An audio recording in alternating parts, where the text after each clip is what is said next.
left in this session to On do? guardian piece. I mean, we're telling them, we're saying, you know, this is the piece that's left out. We would like you to consider this in funding. The other people we've talked to have been our other law enforcement agencies, and we said they came with a plan, y'all come with a plan. Now, one thing, a bill dropped this afternoon that could be a game changer, and that is is a bill file open now that would change the law enforcement retirement if they go to work in a school. That it would we change their retirement so they could come straight back to work for us and not impact their retirement. That may be a game changer for law enforcement that makes them look at things different if it passes. There's also been a suggestion made to us by one of our agencies that if we, the district, became the employer and covered just the insurance piece, they may not care as much about the pay if we cover insurance. Leon, we mentioned that to Leon this last week, and it's something we will, you know, would pursue and talk to them about. So Jeff, Kirsten and EMT have been very careful to say to all the different entities, bring us your plans, your thoughts, your ideas, and we'll keep evaluating, but we do have a plan to implement if we have to in August. And one minor correction, I don't want to correct Leon, but the local law enforcement agencies have to do the trainings now, not the county. And so they will have to coordinate together.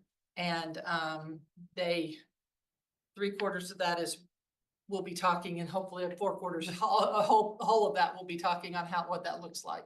What's the timeline on this that we have left to continue to discuss or to speak up? Couple, 3 weeks until they won't run and change a bill, or until these bills pass and they won't do anything. So that is in everything we're talking to, and everyone we're talking to is, we don't mind the school guardian bill, but it's missing the one thing that we needed help on, which is this other thing. I mean, we don't want to quite say it that way, but that is basically what we're saying is the biggest piece to all of education is not included in the bill. And they're like, that's because we intend to be implemented as is right now. So to your answer to your question, Holly, I've been thinking about this. I think honestly, personally, as board members, and myself included, I'm incriminating myself. I think we need to do a better job of educating our constituents about what's coming. Mm-hmm. When I spoke with Senator Coulter about the safety bill and our concerns, he said, I get it, but how, as a legislator, do I vote against school safety?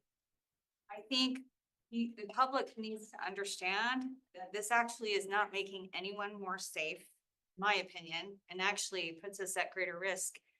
And I've been thinking about, like, how can we communicate that more effectively with the public, or at least put it out there and say, are you comfortable with this? Because if you're not, you need to be talking to your legislators, because the only way that they're going to vote against the school safety bill is if people widely understand the implications of what this is.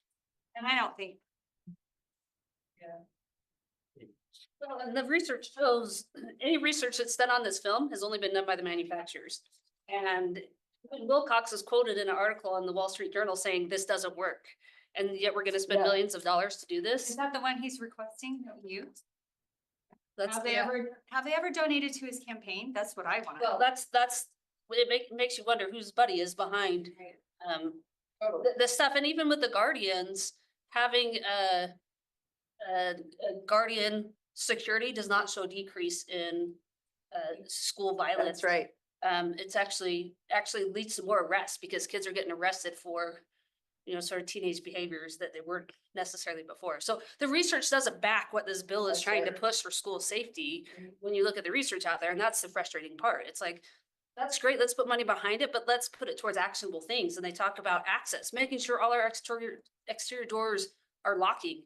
We have elementary schools that I'm hearing from principals, like, I have doors that won't lock, and they just come and they keep trying to do a Band-Aid fix, and it's not fixing the problem. And, you know, limiting access to one, okay, so put bulletproof glass on that one entry that they can access the school or something, you know, but that's the frustrating. Counselor student ratio start. Right. Yeah. Mental health Yeah. is a huge piece of it. Yeah. Early prevention. And 350 to 400 per counselor. I mean, that's impossible. it's sad because it's, you know, the optics is, how would you vote against a school safety bill? But the real question is, are you helping our schools be more safe? And anyone who sat in any safety conference or any class at USBA or anywhere else, the number one predictor is those kids that are at risk and making sure we do early intervention. So it's so sad. We're talking about how to fund school guardians. And, you know, when I'm thinking about the timeline, you know, why aren't we, you know, why aren't we organizing an effort to testify in these sessions? Because, you know, that whole, you know, the general public, no one's aware that it's the manufacturer. No one's aware that the film expires after 5 years. No one's aware of all these things. And I've been saying, yeah, let's do a little investigation. You know, why is this film all of a sudden becoming such a big topic in the school safety to begin with? So, you know, I think this bill is, you know, as we know, so flawed with so many aspects of it. And, you know, what can we do to educate the public and even honestly go and testify and say, we're all about school safety. But this bill is so flawed. You know, what can we do that way? Because honestly, it's not okay. And it doesn't make me feel safer for the kids. It makes me feel like this is absolutely less safe. And it's not right that it's put on our heads to figure out how to pay someone peanuts to have a concealed weapon in our schools, and that we're being asked to not go through the typical law enforcement, which has the background checks. And a lot of people who are doing it in the private industry are ones that actually had to be removed from law enforcement because they had violations and they were written up with warnings. So, you know, that story needs to be shared. I would love, this is outlandish, but I would love if there was some way that we could bring the legislators to a demonstration and see if they can clear a room without killing children. So Jeez. the comment of, well, hire former veterans, or, you know, whoever, you know, the custodian can do it. It's really hard not to hit other people when you're shooting at a target. Right, because it doesn't stop at that person, it keeps going. And so I've been trained to clear buildings, and it is incredibly hard and Okay, so what would the political fallout be, Susan, if we were to go up and testify in a committee hearing on this? As So a board, like like for what he says, I want to pass out the article from the New York Times to all those people, like. They need to hear this and also hear all of the money that we have spent on school safety, on the security vestibules and all of the other things like. Are we gonna be attacked as a district and say that we're not good players? Well, what you're up against is Representative Wilcox brought 10 or 12 Parkland parents first week he introduced the bill.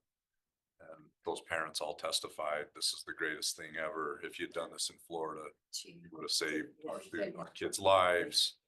I mean, that set the Was bar. it Parkland? It was because the gate and door weren't locked. Well, I think there that were a was- lot of things, but they used, I mean, those were the parents that showed up that when this bill was introduced to get momentum and get people emotionally attached to the whole idea. And he got them to, you know, right or wrong, they all testified that this plan with guardians and all this would have made the difference in at Parkland, which may or may not have, but that's the bar that you're. How many of those parents actually read the bill? I don't even know how many days they were here, not that long. They're only here a couple. Cox keeps representing the bill as something that it's actually not. So if he doesn't understand the bill, I have a very hard time believing that those people fully understand what's in it.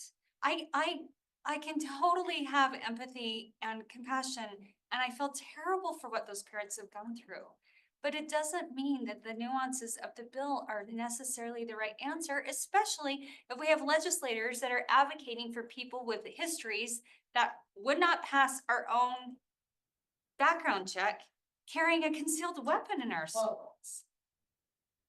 not to correct you, Yeah.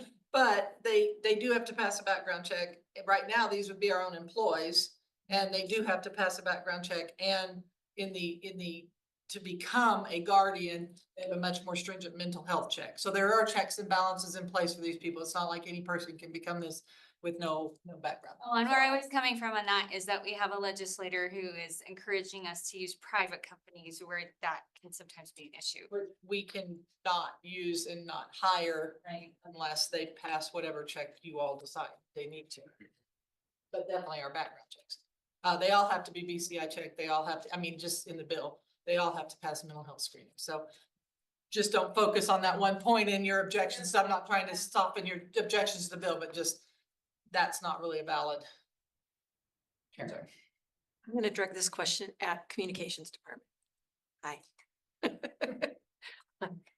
Is it possible, or would it be effective if we as a district, or we just do it as a board, or to write a, in my viewpoint, article? Op-ed? Would it be an op-ed? No, it's not an op-ed. It's a different section and you don't have to document to death. At least I've not seen a lot of documentation there. You actually say, in my view, and it's your opinion. It's an opinion piece. Would that be effective in letting more of the general public understand the concerns that we have if we point them out as a public ed school? And would that backfire on us? You two have worked for those folks. As elected officials, we certainly do have that right as a body to be able to decide what type of a message you want to send to your constituents. It doesn't even have to be, in my view, we have ways to tell that story through district's channels if you want to. Now, of course, putting it in a paper such as the Deseret News or the Salt Lake Tribune or KSL.com, it does have that imprint for legitimacy, because many people go there for the different voices of people in the community. If that's something the board wanted to do, by all means, we would support you in that. We would provide any type of guidance you would like there. So if that's something you would want, then we certainly can assist you with that. But I would defer to Charlie and Susan on what type, if any, follow-up there would be of board members speaking kind of a forum about currently debated legislation. And I would probably, back to your question about what follow-up would it be? Keeping in mind that this bill, the bill that's running this year is more of a fixed bill than the bill that you're actually upset about, which is the underlying bill. It would be a little bit hard to testify against the whole, testify to this bill. You would probably be called on not testifying to the bill that's up in question, but you could try. But we're just asking that this fix bill include other fixes, right? And you potentially could do that, yes. You potentially could do that. Now, you know, you're the board. You tell us how you want this represented. If you want us, if you guys want to come up, that's totally up to you. Would there be some collateral damage? Probably. But I would rather Charlie be here to weigh in on that, or at least to advise on that. They have been having committee meetings for 3 years, basically, on this bill. And while we have spoken to individuals and we've taken all your opinions and addressed our concerns, I think they would mention that this is the first they've really heard collectively from Canyons in a collective way that says, we hate the underlying bill that passed before. It's totally up to you. If that's what you want to do and you want to do it, great. If you want to get information in, if you want to address the bill this year, I think it's been several months that staff-wise, we have just said, okay, well, this is the law now. We have to go make it happen, and we've been dealing with it from that perspective. But If we're speaking about, how to fix the bill, and we go jointly and say, student safety is paramount for us as well, why is there no portion of the bill that's talking about early warning signs, early intervention? Why are there not being any dollars spent on prevention? It's all reactive, right? Every single part of this bill is all about what to do in the event there's an active shooter in your building. When every single statistic proves that the very first place you start is prevention, and that is the biggest indicator and way to resolve this. So, Does it hurt for us to say, please put some funding and help in prevention? Please help us with, early warning signs. We have some questions about some of these other things. Like, this is a fixed bill, I guess for me, in my mind, the rationale of saying, well, Canyon's board has never come before and spoken to the legislation in this type of manner.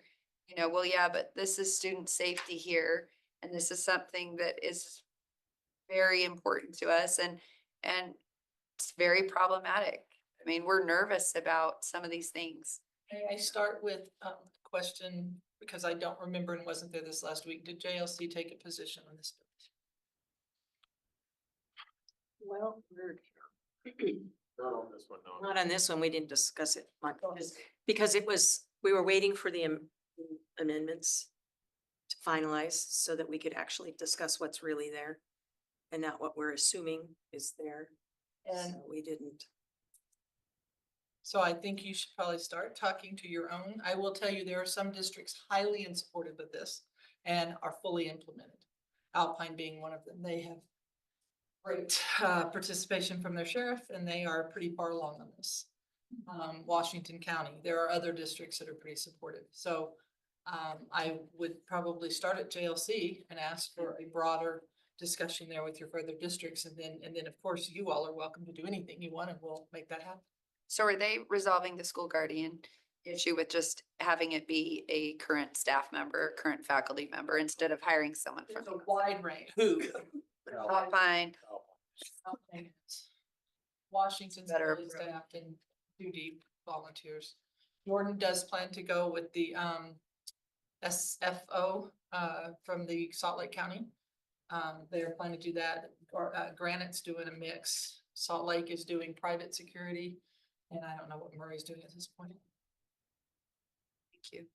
That's a good point. JLC is the right first mode.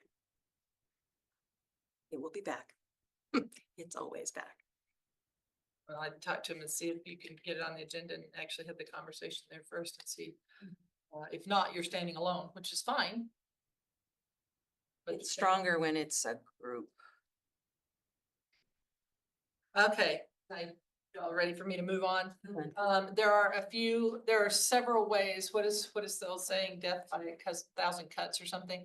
We've got quite a few bills that are taking money here and money there. One of those is rollback tax amendments. Leon, I believe that one cost us approximately 100,000, give or take. You want to explain that one? When, so if you have farmland, right? If you sell that farmland, right now, the farmland generates very little property tax, it's benefit since the 70s to try to benefit farmers. If you sell that farmland or you convert that into development, then the county, then they, obviously it goes off what they call green belt.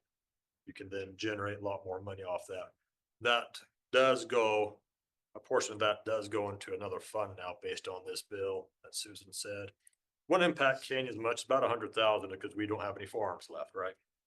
But some of these districts that are rural or semi-rural, Nebo, Weber, semi-rural, they have lots of farmland. And so you're looking at $1 million hits to some. Again, not big to us. Jordan still has some too out there. There's, but us at Salt Lake, Granite, not much, but other districts will be hit hard by this. That's one with the smaller, but still a cut. The school fees amendment is out. Hopefully there are people here studying that fast and furious. We'll talk about this in the next. One of the things that we're asking is just for a year delayed implementation because it's got to line things up and various things. So that's one of the things. We're still trying minimum basic tax rate amendments. This is the one that takes the interest, right? So that would be another, $800,000 cut to Canyons and more from public education. So we're trying to keep track of all the cuts so that we can present those as a whole, not as a little here and a little there, but a look at the total.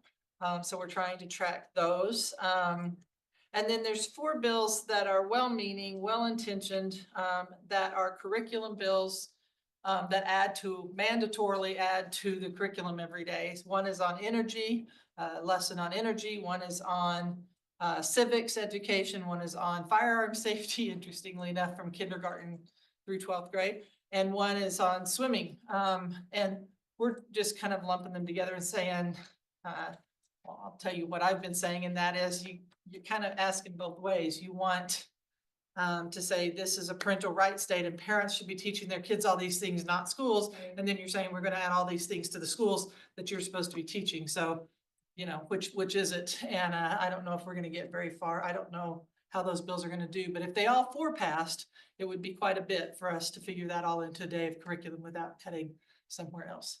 So we're looking at all of those individually. The swimming pool one in particular, there's only like 18 schools statewide, I think is what they showed in JLC that actually would have the ability to have a contract with somebody. Anyway, I think they said the bill was written so that it didn't have to be poolside for certain grades, yes. kind of thing, but. Same with fire and safety. It's only a few minutes. Yeah, Tom's gonna stand up in the middle of class and he's gonna teach. So, Don't fall in. That's my rule. you'll notice on today's tracker, we had, I think, 4, maybe 5 more that we added to the hot list today that just dropped this afternoon. So make sure you read those. We have not read them as of yet, totally, and then I understand there'll be more coming. Any specific questions for me?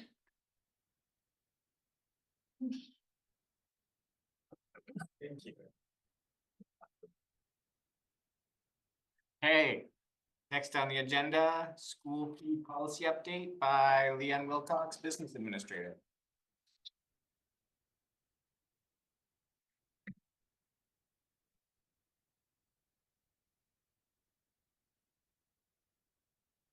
Just, kind of like Nemo, just keep swimming, right? You will say that or Dory. Dory says that. The right movie. It's in context. It's fine. So, under state board rule, we have to go over our fee policy. Again, this is the policy that we have that govern our fees. We have to do that annually. It's ironic that we'll probably be making some big changes to the policy, but we're gonna go over it as is right now with you. We'll actually bring the fee schedule, and he proposes changes to that next week and move forward. So this is just the policy. Again, it's not, we're gonna hit on a couple ideas on some fees that we're looking at. But again, this wouldn't qualify as a reading on the fee schedule. That will come at a later next board meeting, okay? So on board docs, you have the policy, our policy, and you also have the state board rule that governs school fees as well. So couple things on the policy. I don't think any of these will really change when we update the policy. You have to have at least 2 board meetings where you allow public comment. Last 5 years or so, we've always had 3. That was in 3 meetings. You have to adopt it by April 1st. They may tweak the legislation this year based on the bill, but we're still gonna aim for that date. Maximum fee for each activity, maximum fee for each student. Has to be based on the cost to provide that activity or that course. And you have to have a spend plan for each course or activity. You know, we use an online fee schedule. If you click on the bubbles there, you can see how we plan to, that would qualify as our spend plan there. And then you have to have the policy and the schedule on our district website as well as each school's website as well. Fee waivers. Again, if it's a fee, it can be waived, okay? That's just really cut and dry there. We have to make sure no student is denied the opportunity to participate in the class or activity. I think our principals have always done that. The hat's off to them. They don't want to see any student denied that opportunity. We always designate at least one to be the main waiver administrator at each school, but multiple will do it, just to ensure coverage. And of course, you cannot discriminate. Our principals know that they do not do that. It's not any fee waiver student as well. And then you have to proportion out the fees across the district. So we do that here. We kind of check right out of our general fund to each school based on the number of fees they have waived. So we can calculate that here and distribute that out to the school. Donations. A donation is a fee if a student or is a fee if a student or parent is required to pay that donation. So it's not a donation if it's a fee, okay, is what we're trying to say there. Just if it's a fee, it's a fee. You can't call it a donation. Schools may solicit donations and accept them, but they have to be voluntary, where you clearly state they are donations. And we try to direct all donations over 500 to the foundation. We don't want to take donations that would really, cause inequities throughout the district as well. We're always careful about that. There's some things as Susan hit on. Bill HB 344, that is new this session. It came out last week. It was assigned to a committee today or yesterday, but has not been heard in the committee. This bill actually is a pretty good, livable, we call it compromise, if you will. It's not exactly what we want. We knew we weren't going to get what we want, but it's a livable thing, and I think it's easier to understand. Some highlights there, though. You cannot, starting next year, we cannot charge a registration fee. Okay, and you can see the amounts, was about almost $1 million, 900,000 between our middle and high schools. That's a big hit for them, for all the things that they pay out of that fee. You can't charge for school equipment. Individual fundraisers are no longer considered fees. That's good language there. But probably the main thing with this bill is they have gotten away with really subjective language of what is curricular and co-curricular, and just that what is a non-fee course and what is a fee course. And so I do appreciate Representative Strong, one of ours, for help working with others to clean up that language. Takes away a lot of the ambiguity that districts had to follow. So a non-fee course is really a core subject. So your math, science, ELA, and social studies, and they also throw in health. You just cannot charge a fee for anything there. That's not a big hit to us. We don't charge maybe some chemistry or biology fees, but other than that, not bad. Across all our high schools, it was about 100,000. Some of that was actually concurrent that you can still charge a fee for. But your basic math, you really don't charge a fee for that. So that's good language. Your your fee courses now is everything else. So you can still charge a fee for the ceramics class, whereas in the past you could. The music class, the drama class, your art supplies, things like that. So that's pretty good language there. That's livable. Again, we always wish we could keep the registration fee, but this other language does clear it up quite a bit there. And you've always been able to charge extracurriculars no matter what. So that was never really in doubt in any bill that they've come out. But starting not next year, but the 26-27 year, you actually have to, a student does not want to pay fees at all. You have to design a plan for them to do that. Now, that doesn't mean you have to create any new courses or anything like that. That means they may not get what they want, but we could, we've talked with Tom, there are options out there where we could design a schedule 9th through 12th where a student would have to pay fees. Again, they're not going to get the classes they want, but there could be options out there. I do think this is pretty discriminatory though. That's what we talked about at JLC last week, that you can be done, but I think it does some discriminatory elements to that. Policy update. Again, if this bill passes, we really want to update the fee policy. The issue is we just really wanted to get the legislation correct before we did that. I'm going back and doing it a couple times, but a couple things there. this has been out there for a couple of years for us, but and we do follow these, even though it's not in policy, but you cannot withhold class schedules for unpaid fees. If you're eligible for, SNAP, you're eligible to have your fees waived. There's other things there. I won't go through them all. Again, we hit the general fees and the, fundraising fee included as part of the fee. If this bill is passed again, we want to define what is a fee course versus a non-fee course. Remove any curricular or co-curricular definitions. Put in this option that we have to provide, or this clause that we have to provide an option for non-fee pathway through their, really, they're all middle school and high school. Then, Hey, Leon, real quick, so what happens if a student doesn't pay their fees? Year goes by, parents don't pay it. Okay. Does that follow a collections track or so, what? yeah, in our policy, we do allow those to go to collections, yeah. I've done that for. What do we have, Danny, about We have a couple of, we have over. 1,000 out there in fees, yeah. And we do try to work with families, and we usually only send them collections when they move or graduate, if we're conversing with them. Rather than do that, we try to be understanding and do what we can. We don't, that's not our first knee-jerk reaction to send a collection.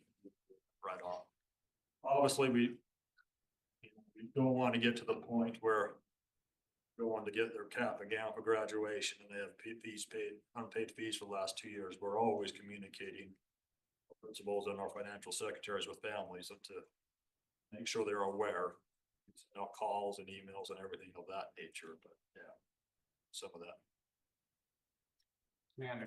So a question I get from my constituents a lot, and I don't know, like, anyway, I don't know how to best address this or if this is even right to do it, but a lot of my constituents complain about the fact that at the beginning of the year, when they register and they're fine, like paying the fees and understanding what those are up front.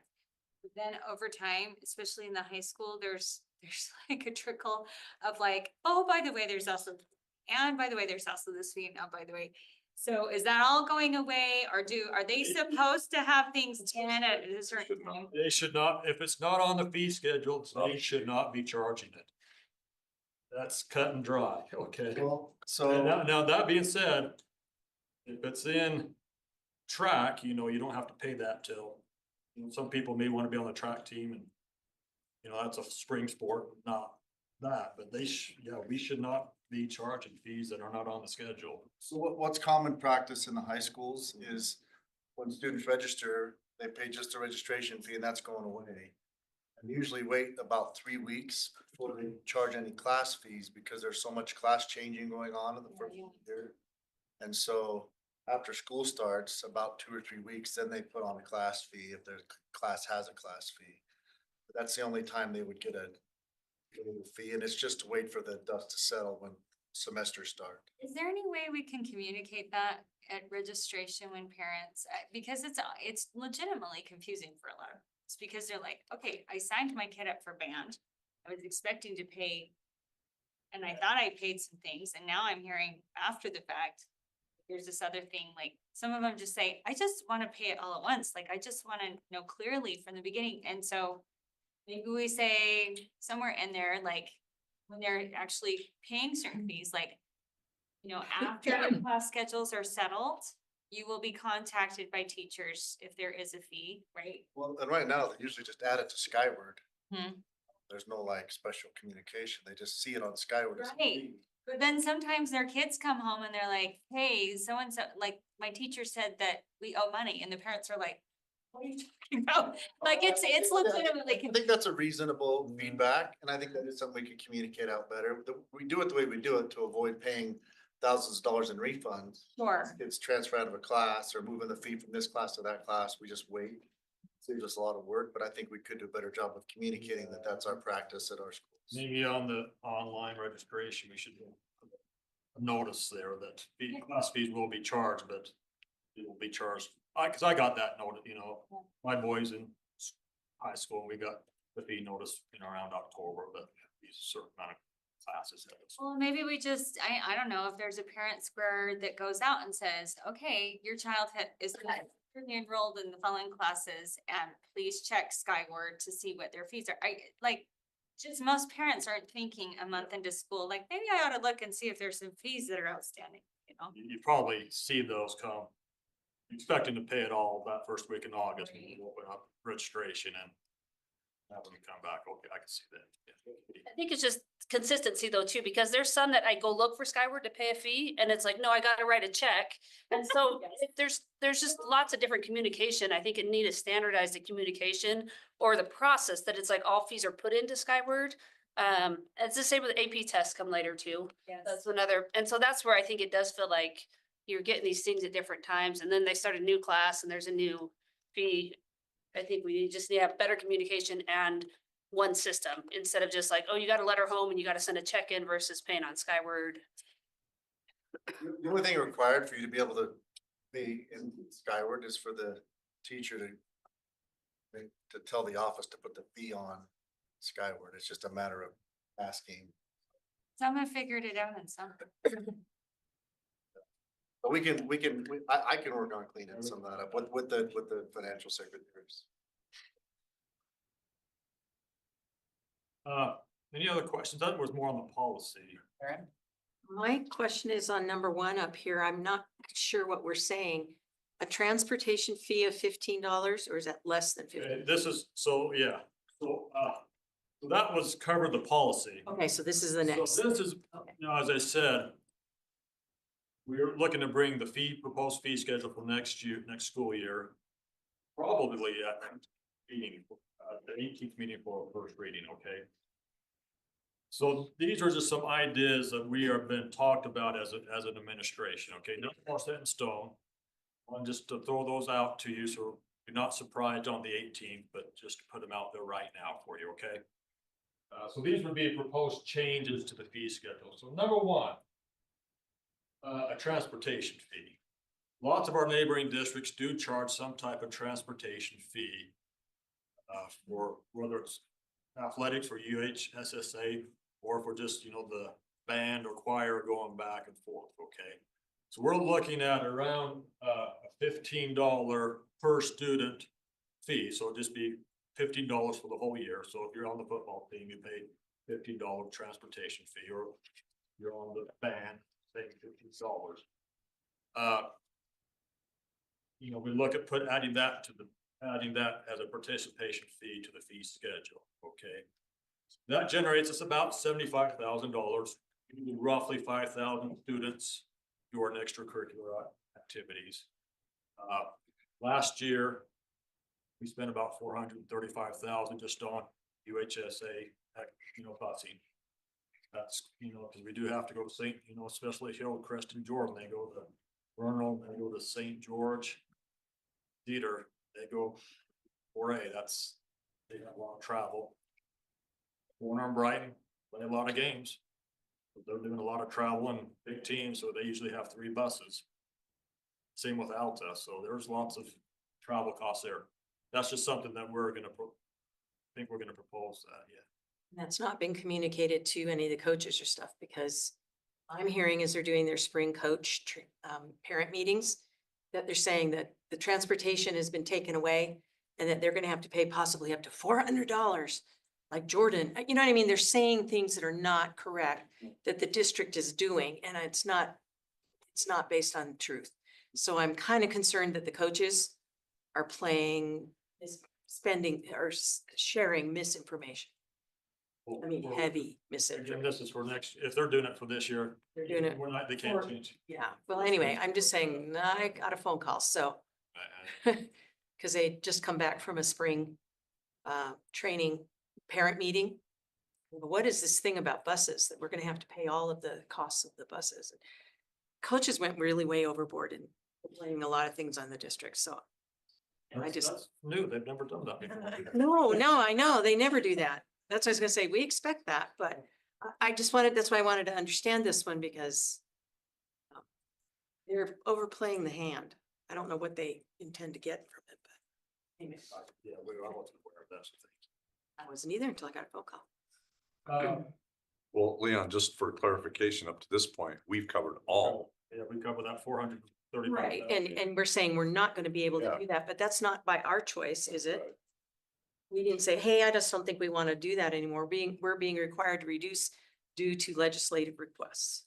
Well, and just inflation, the cost of fuel, I mean, The driver. alone, and the drivers. We're still gonna cover 350,000. Even if we add that. I could put $15, yeah. Well, I'm just saying that is not the message that's being given to a large number of our parents. Well, I So, I or at don't- least. I don't know, I don't know that this is widespread. I think there's a lot of uncertainty related to fees. And people have been talking about how are we gonna recoup some of these fees, and they're making up their own narrative, but nobody has been given an official statement that says this is what's going to happen next year. It's just a lot of people postulating what could possibly Yeah, but happen, they present them as facts. yeah, which is not okay. If you don't know anything, don't say anything. Just. That never happens. Yes. Just don't speak it. If you don't know anything, shh. Why accounts are introverts. Yeah. Okay, Another fee we're looking at is RevTrak. So we use RevTrak as our third-party processor for the school fees when you sign up. So it's like paying a Visa, you know, there's always that 3.5% Visa. That costs us about $200,000 each year to use RevTrak. You know, years ago, we just added it on as part of the fee, probably in 2018-ish. But the fees have gone up, all our costs have gone up. We really haven't adjusted the fee schedule, so do we look at something there? Do we look at a convenience fee? If you wanna pay a card, you know, we've all been on online, you have to pay this convenience fee. Do we wanna look at that model? Or do we wanna add something just in here's, you know, part of the participation fee for, to help cover these credit card charges, okay? And just putting that one out there too. Amanda. Can I just speak to this? I think if we charge that percentage, you're gonna have a lot of parents say, I'll just come and pay by check. And then does that increase the workload of our front office people, right? I think that I think we want people to pay fees. We want it to be as convenient as possible. Absolutely. So I don't know, maybe wrap that into participation. That makes sense. That would be ours. Sorry. So like for traditional fees, it's not a huge burden, but if you're going on a trip and it's $1,500. You pay with a check, we get that whole $1,500. If you pay the credit card, and we're paying almost 4%. We get $1,440. We lose 60 to the Visa. So that's a big chunk, especially when they're trying to pay for that travel and they're to the penny. You know, this is how much airfare is, this is how much hotel, this is food. We don't make up that $60, we just lose it. How many of the tourists are really going through RevTrak though? I mean, in my experience as a parent, fourth kid now in high school, like I've never had them ask on, they're always asked to bring checks in. Well. Is that why? Porter Canyon doesn't use those many credit, Brighton uses credit cards at the front desk. Oh. So we take just for convenience. Mm. So we have a lot of people pay with credit cards at that school and we do lose a percentage for being convenient because nobody, I haven't had a checkbook in 10 years, you know, so.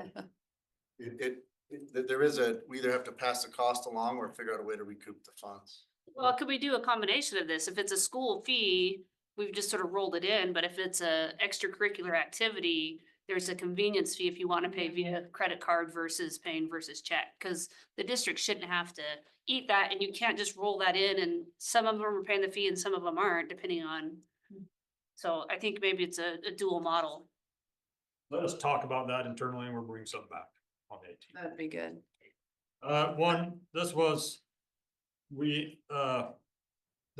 There still is a chair safety clinic. State Risk used to do that. They're not gonna do that anymore. We'll need to charge a fee for that to happen. And then we're looking at increasing the maximum from 5,000 to 6,000. Again, you got the per student maximum. We don't have very many students hit that. We only had 2 or 3 or 4. It's where we get into the cosmetology at CJ. That's where the students get it because it's $3,000 for Cosmo. Now, keep in mind, if you go out to the private world, it's 15,000, 20,000, so it's a bargain, right, at C-Tech. But then they start hitting that fee if they do one other activity or go on one trip, you know, then they're getting to hit that 6,000 mark, so. That's why we're looking to raise that 1,000.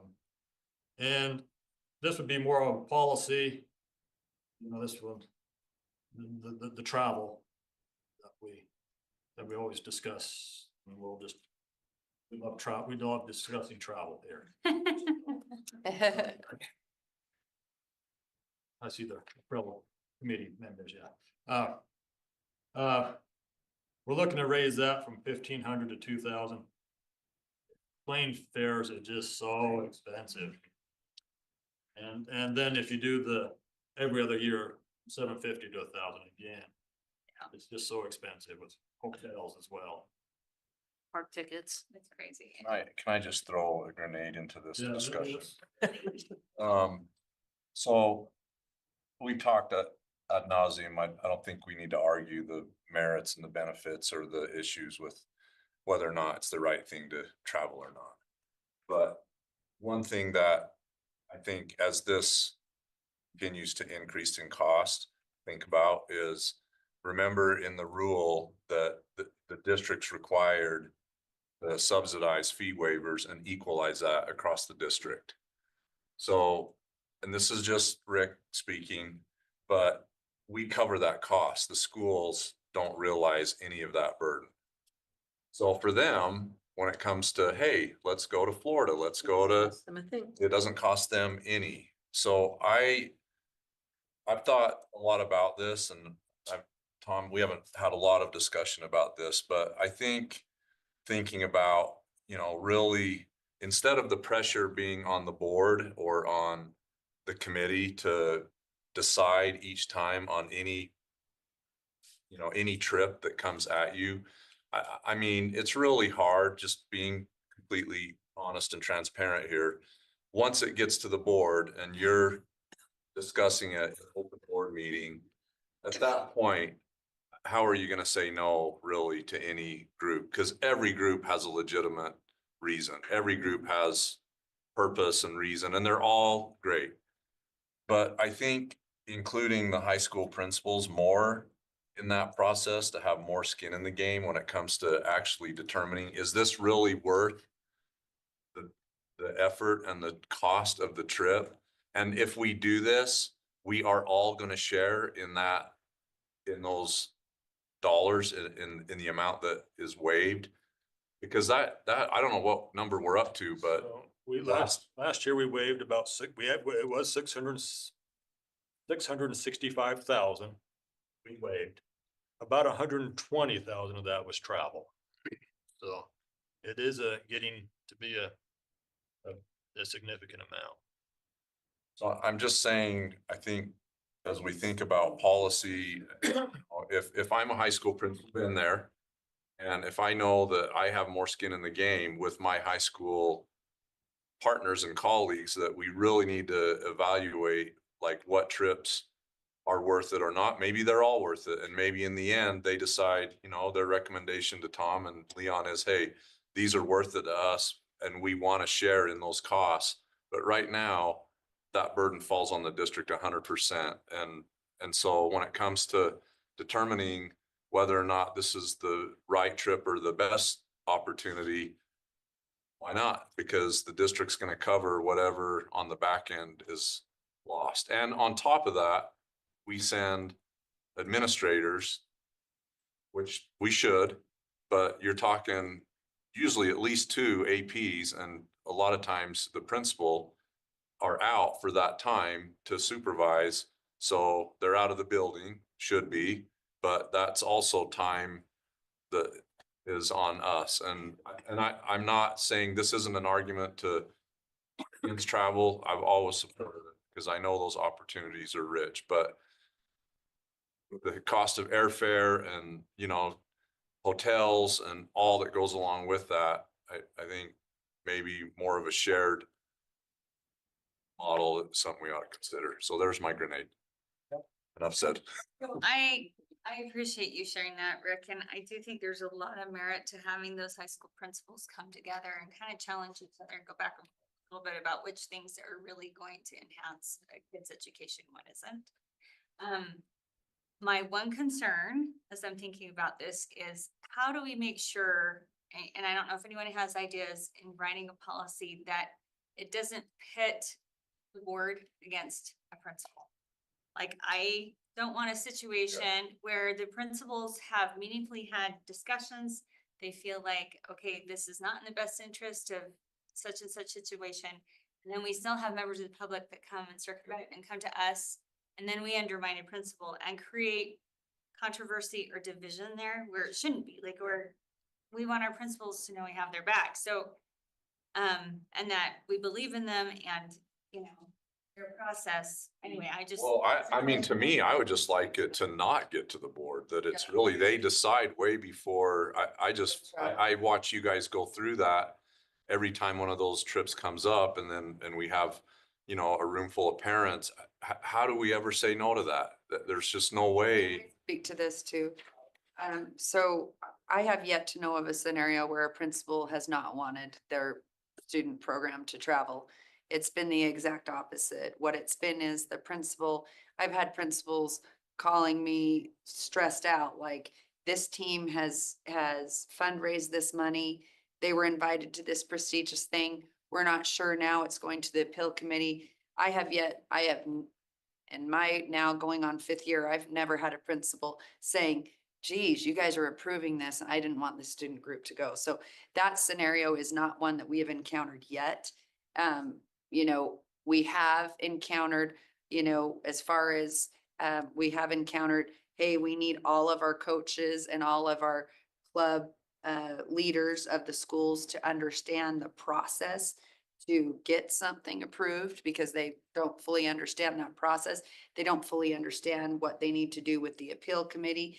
And we, you know, we've needed to work on our communication with, you know, where it is at in process. There's been some miscommunication with that. So I think, you know, this is fraught with a lot of things, right? And, you know, but the bottom line is, you know, we need to provide a pathway. It's a good idea to increase the spending amount because of the cost of travel has gone up. You know, I think in the policy as it's written right now, it is pretty clear, you know, what the stipulations are for travel. And, you know, my experience has been that, you know, sometimes when there's been a recommendation not to approve it, it's because, you know, there wasn't a clear understanding of the nature of the, you know, of the event they were going to and the level of competition. So, you know, and that it was helpful for them. So anyway, you know, this is something I feel pretty strongly about because there, as you all know, there's a lot of collegiate opportunities and a lot of scholarship opportunities. And, you know, our students being able to participate in some of these competitions at certain levels is where they get exposure to collegiate programs and scholarships. So, just, I want us to be mindful of that, right? We want to make sure that we're not impeding that. No, I'm not debating the merits. I'm just saying the cost is residing with the district alone. And having skin in the game, you're going to be a lot more thoughtful about Yes. what's. And I think we've got to look across district to make sure it's equitable. Just because one team can fundraise and cover the cost, there might be another team that has a lot on fee waivers that the district is covering. And so we have to be really careful when we look at that, creating equity and making sure all kids have the same opportunities regardless of whether they can fundraise or cover those costs themselves. Well, that's the policy right there. Right. Thank you, Mr. Wilcox. Item C, update of final 2023-2024 Land Trust and TSSP reports by Alice Meredith, Director of Elementary School Principals. Thank you. Good to see you all this evening. So as we do every year, I'm required to share final reports of the plans that you approved for our 23-24 school year, both our land trust and our TSSP plans. And so on Monday, I sent you an email with a link to the repository where we keep all of those plans for you. I'm sure, you know, you may have some questions as you read through those. Please feel free to reach out and ask me about those. But we're not going to be approving the final reports because they're not plans. They're just reporting out the plans, the actual information from the final reports. So we won't be approving anything tonight. So with that, I don't know if you've had a chance to look at any of those or you have any burning questions. That was the first thing I wanted to discuss tonight. So were they located in the consent agenda documents? Is that where when I looked out for it this morning, I couldn't see. Actually, they shouldn't, I had just given them, in the email. I apologize, they got put on consent. Consent is for you to approve and you really don't need to approve, so. We'll ask, when you adopt the agenda, we'll ask you or when you approve the consent agenda, we'll actually ask you to just pull the item off. Yeah, because you don't need to approve.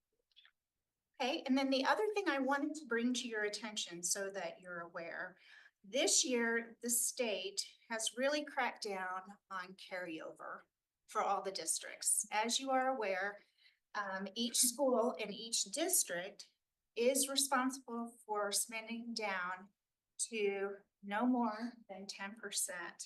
They can't have any more than 10% carryover. We had 6 schools this year that went over that 10%. It was less than 11%. So it was less than 1% that they went over the carryover. Having said that, the state is asking us to do some additional training. There's video that's required that our principals watch and some of us at the district level.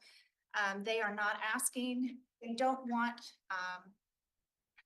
they don't want us to report anything back to them per se. They're not going to want to stay on top of this. They're asking us as a district to be mindful, to hold our schools accountable, make sure that that carryover is less than 10%. So in addition to the training video that we'll be showing the principals, we've been throwing some ideas around, which I think might help our schools. They work so hard to get to that 10%, and it can really be difficult because so much of the money they spend is on personnel. And as we know, personnel, hourly personnel, sometimes they're sick or they have surgery and they're not able to come to work, and it makes keeping track of all those hours really difficult when you're trying to spend down to a certain amount by May. So one of the things that we talked about doing was for the purpose of our district, helping our principals to focus on staying at 9% or lower so that we can help support them in keeping that below 10% in place for the state. So again, they're not asking, they're not monitoring this, they're just asking us to be aware. The only other thing I'll add is that the carryover this year is required to be spent. If an amendment is needed, they've asked us to put amendments in place. The low amount of dollars that are in the carryover don't warrant an amendment, and I feel confident that they planned on that 10% carryover for this school year, and they have a good plan for spending that 10% carryover in addition to the monies that they have this year. Alice, what's the most we're over? What was it, like 1.3%? We were 10.88%.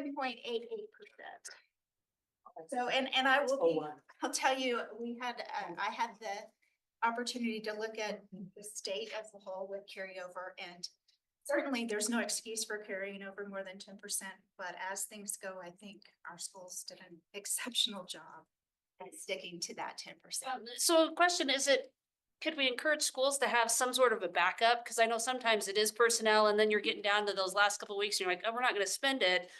Whether it's technology or something, supply, something else that they could then just have then they don't have to go through the process of an amendment of just having them put that into your plan as a backup if something happens, we're gonna use it on this. Yes, and we do have backup plans and they are encouraged in their plans. When you get this year's, you'll see there's a whole section. If we have more money than we can spend, here is our backup plan. The challenge we run into, Katie, is that at the end of the year, putting a requisition in for technology, I mean, we have a deadline to spend money on equipment and other things. So that then is taken out of that equation and makes it more difficult to deal with those alternate plans when these unexpected things come up. So, the spending, it's based on when it's actually purchased as opposed to say when you intend to purchase, right? So for That's the technology, trick.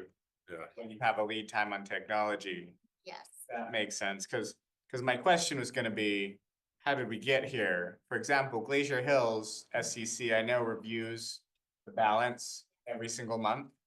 And several of these, I imagine, have pretty active SCPs. And so they would be monitoring them pretty closely, and I believe all of our schools have a provision that they're gonna spend it on XYZ if they have excess. Would you say that the reason is they're trying to carry over and they accidentally carried over more, or that they're not spending soon enough? I'll be honest, I don't think it's that they're not spending soon enough. I think, quite honestly, it's a fine balance in those last couple of months between having money left over and spending too much. So I think it really comes down to crunch time and looking at what our options are in April. When we've already spent the money, we said we were gonna spend on technology in January, and now we're So we're hoping these people are gonna be here to work with us. As a principal, where I struggled with it, Andrew, was, and it's been a while, but so you set your budget and you encumber these expenses, especially for personnel, which is the bulk of it, right? But then, as Alice said, they get sick, they take unpaid leave days, this and that happens. Then you get time that the money's actually spent and there's additional funds sitting there, but over that much time's passed. So what do you do? Right? So it's, and we've, we're always reminding principals that that's soft money. When you pay personnel out of trust lands, that comes with territory, right? But trying to understand those expenditures in real time when all these variables are at play is, it's a trick. It's also odd how the state calculates carryover, right? So you would think a school gets, I'm gonna put it out there, $50,000. You would say 5,000 of that you can carry over, that's 10%, right? The trick is the carryover from the previous year does not go into the 10%. So there and we get into a little bit of the math problem. So if you have carried over $10,000 previous year, and so your balance is $60,000, your carryover is not $6,000, it's $5,100.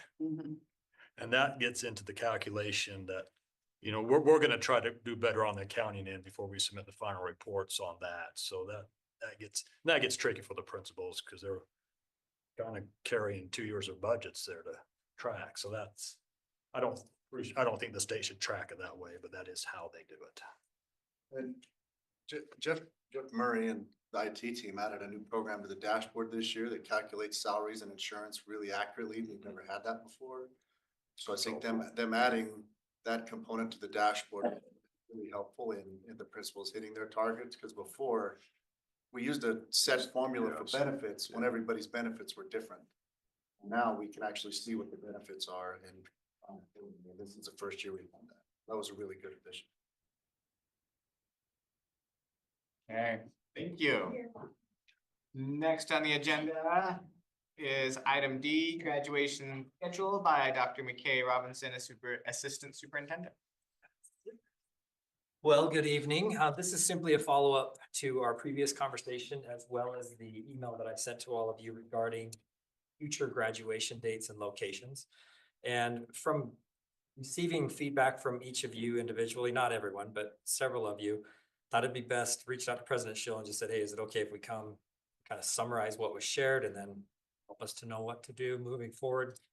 And Tom is here just in case there are additional questions, but really what it boils down to is for this school year, we'd keep it just as is. We wouldn't touch it, leave it alone.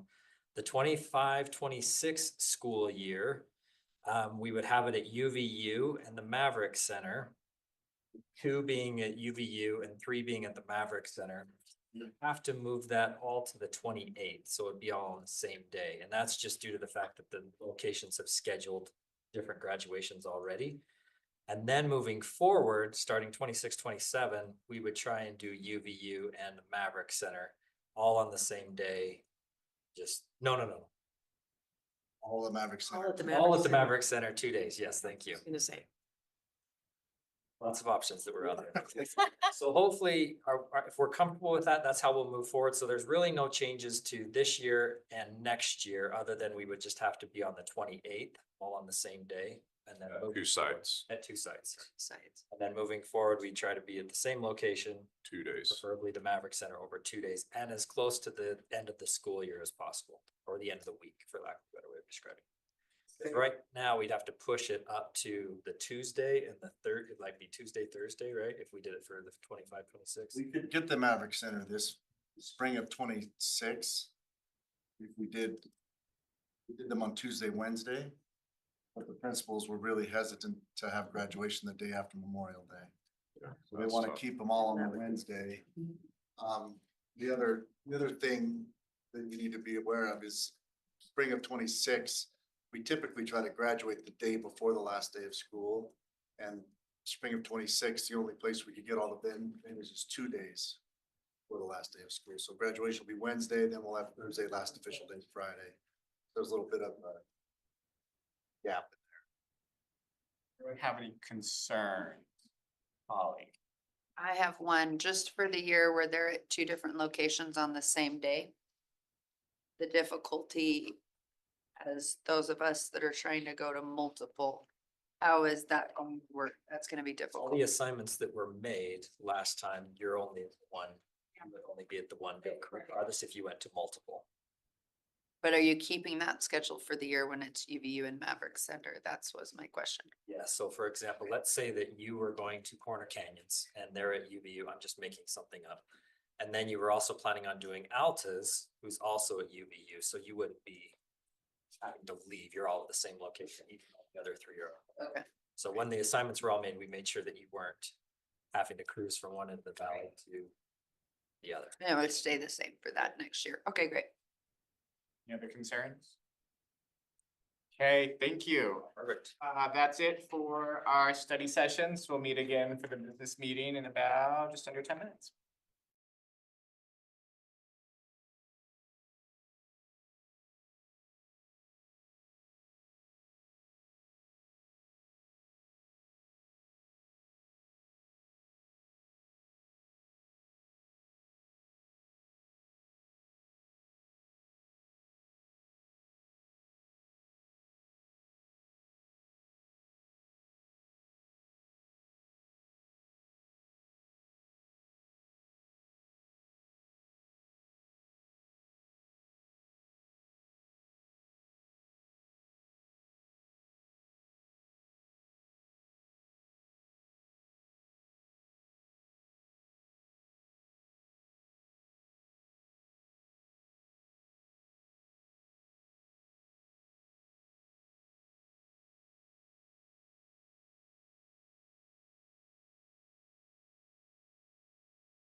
Welcome to the business meeting of the Canyons Board of Education. Today is February 4th, 2025.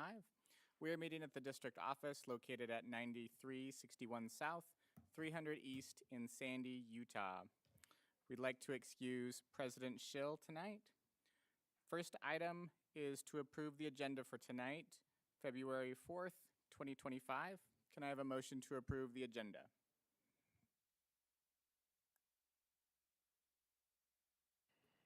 I'll make a motion to approve the agenda for tonight, February 4th, 2025. Do we have a second? I'll second that motion. Okay, we have a motion and a second. Is there any discussion? All right, seeing no discussion, we'll go ahead and take a vote. All in favor, say aye. Aye. All opposed? The motion carries. We will now be led in the Pledge of Allegiance from Brookwood Elementary Principal Corey Barrett, after which we will have school highlights by her as well. All right. Will the audience please rise? So vast. Ready? Begin. I pledge allegiance to the flag of the United States of America and to the republic for which it stands, one nation under God, indivisible, with liberty and justice for all. My glasses. At Brookwood Elementary, we are deeply committed to fostering an environment where every student can thrive academically, socially, and emotionally. Our dedicated team of educators and support staff work collaboratively to ensure that each child receives the personalized guidance they need to succeed. At Brookwood, we prioritize using student data to inform our teaching practices. By closely monitoring progress, we can set targeted goals for our students and adapt instruction to meet their unique needs. Our social worker provides a safe and supportive space for students, playing a crucial role in their well-being and contributing positively to the teachers as well. The social emotional learning support at Brookwood is truly outstanding, helping students build resilience and emotional intelligence. In addition, Brookwood is committed to restorative practices and creating a positive school environment. We focus on cultivating life skills in our classrooms, helping students develop into successful, well-rounded individuals. Students have ample support to develop problem-solving skills with our attentive SEL team guiding them through relational challenges. To promote better attendance, we have introduced an MTSS aide who works diligently to encourage students and support families.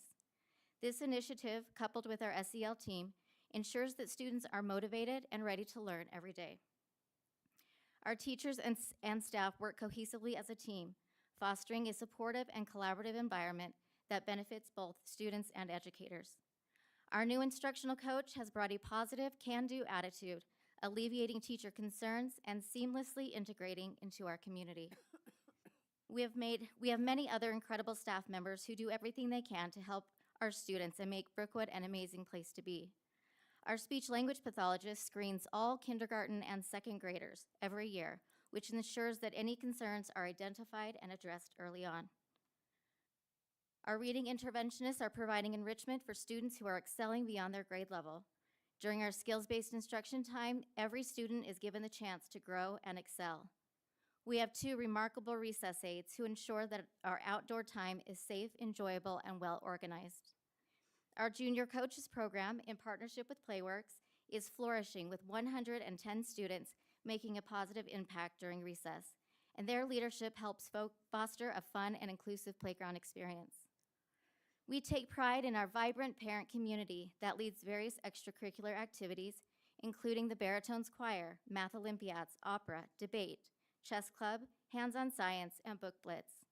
These programs enrich our students' learning experiences and provide opportunities for growth beyond the classroom. As the principal, I am deeply attuned to the needs of our teachers and strive to implement meaningful practices that support their work. At Brookwood Elementary, we are united in our mission to nurture, inspire, and educate each student. Together, we are building a brighter future for every student who walks through our doors. Thank you.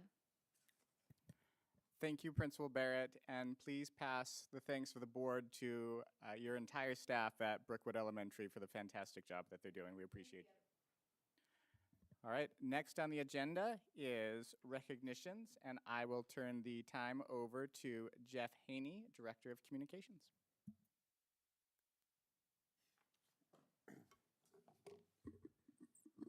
Thank you, Vice President Edel, for the time to recognize those who have gone above and beyond in their drive to be Canyon Strong. Those who are recognized tonight will receive a letter of commendation from both the Board of Education and the Superintendency. We want to stop and thank everybody who we recognize tonight for doing what they can to show the world what Canyons is all about. Now, we started last week, as you can see, at the state capitol. That was the Utah School Boards Association's visit to the legislative session. And to start the day, Jordan High's Navy National Defense Cadet Corps performed the flag ceremony at the event. You can see here that the cadets look sharp in their uniforms. They impressed those who were at the Capitol, including members of our board and administration, as you can see in the photo there. Now, Jordan High's presentation of the flag was so impressive, and we're proud of the students who are working hard at this specialized program. Now, our next honorees tonight are the dancers and the coaches of the Hillcrest High Drill Team. On Friday night, Hillcrest Drill Team, affectionately called HD, repeated as the state champions in the 4A classification at the Utah High School Activities Association state competition at Utah Valley University. They scored the highest points of the night in the military and the show categories and finished second in the dance category to capture the state title for the second year in a row and the 9th state title in drill in the school's history. So congratulations to HD for again capturing the state title in 4A drill.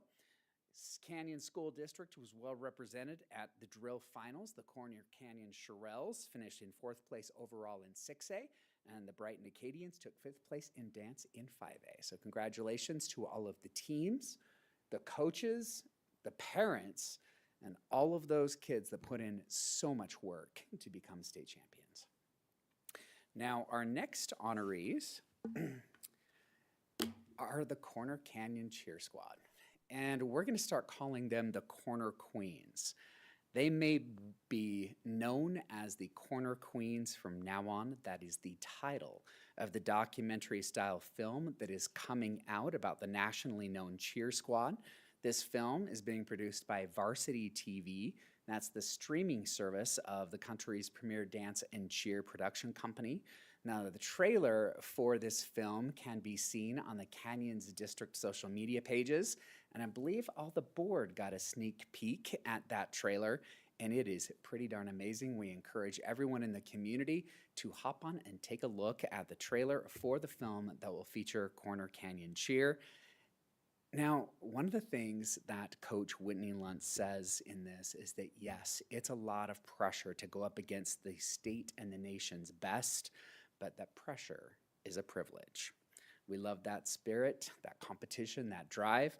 Congratulations also to the Chargers. They finished 2nd overall in the 6A competition of all of the cheer squads. They finished 1st in the dance category, and they're also preparing for the national competition coming up in just a few weeks. So congratulations to the Chargers. They're not just Instagram stars, but they'll be stars of the documentary that will be released later this month, I think it is, if not just in a few weeks. And good luck at the national competition. Our next honorees are our school nurses and head school nurse in particular. That's Jen Gerard, pictured right there in the middle.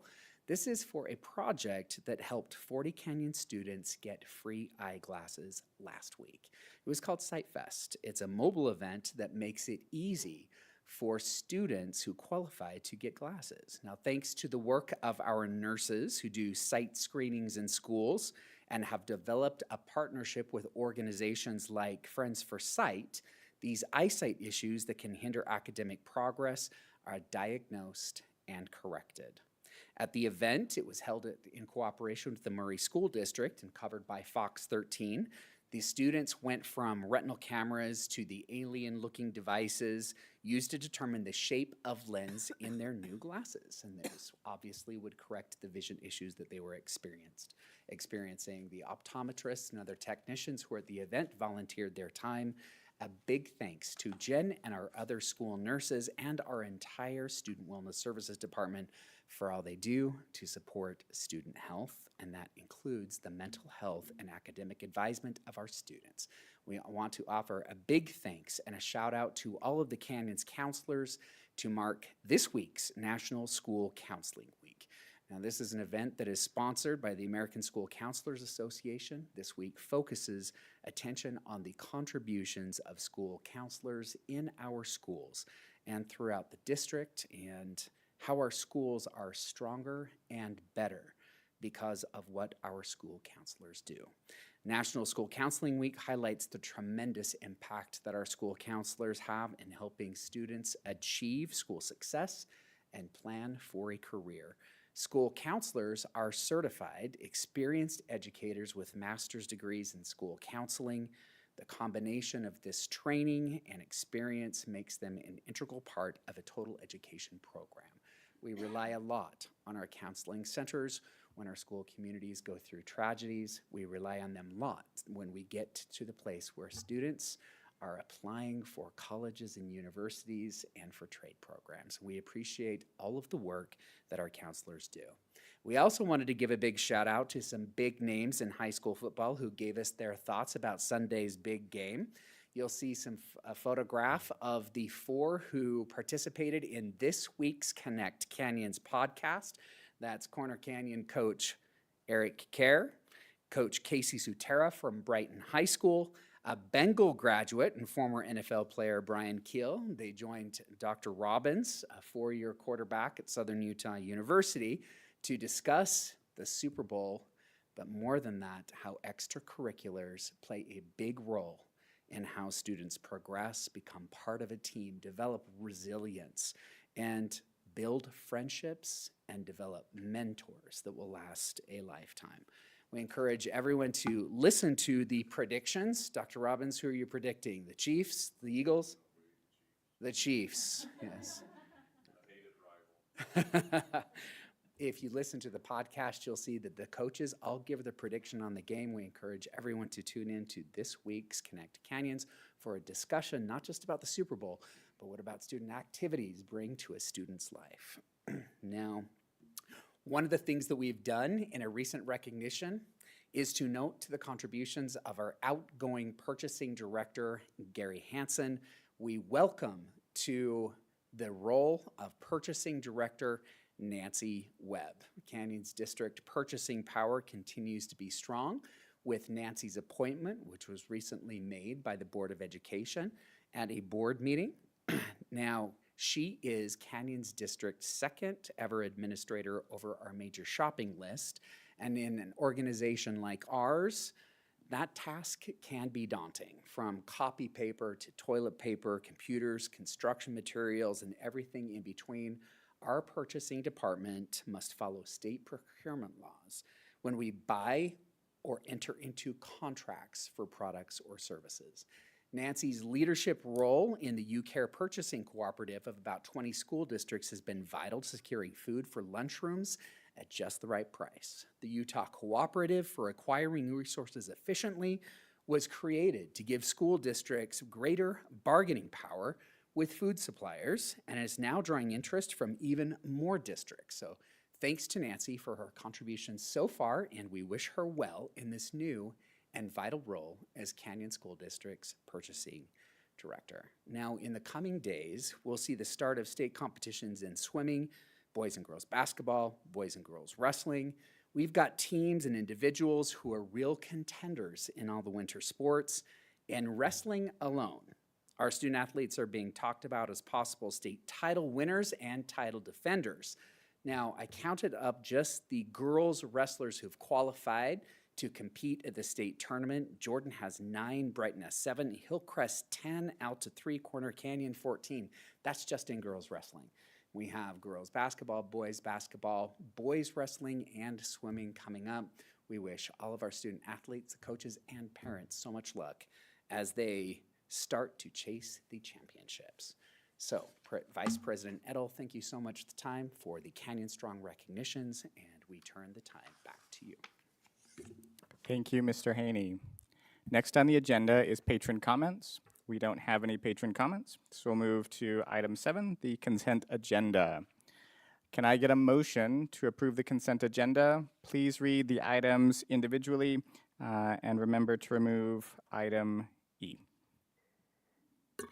I'll make a motion to approve the consent agenda. Item A, approval of minutes for January 21st, 2025. Item B, approval of hire and termination reports. Item C, approval of student overnight travel. Item D, approval of purchasing bids. Item F, approval of Cottonwood Heights CDRA Second Amendment. Item G, approval of amendment to superintendent contract for July 1st, 2024 to July 3rd, June 30th, 2026. And item H, approval of East Sandy Elementary Land Trust / TSPP amendment. All right, is there a second? I'll second that motion. We've had a second. Is there any discussion to the motion? Seeing no discussion, all in favor, say aye. Aye. Aye. All opposed? The motion passes. All right. Next up, we have item A, a new business long-range planning update by Leon Wilcox, Business Administrator.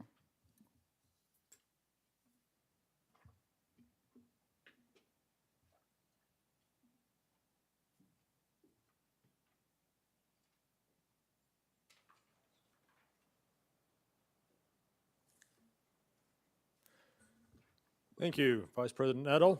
We're moving right along, so I got a couple hours to get through this.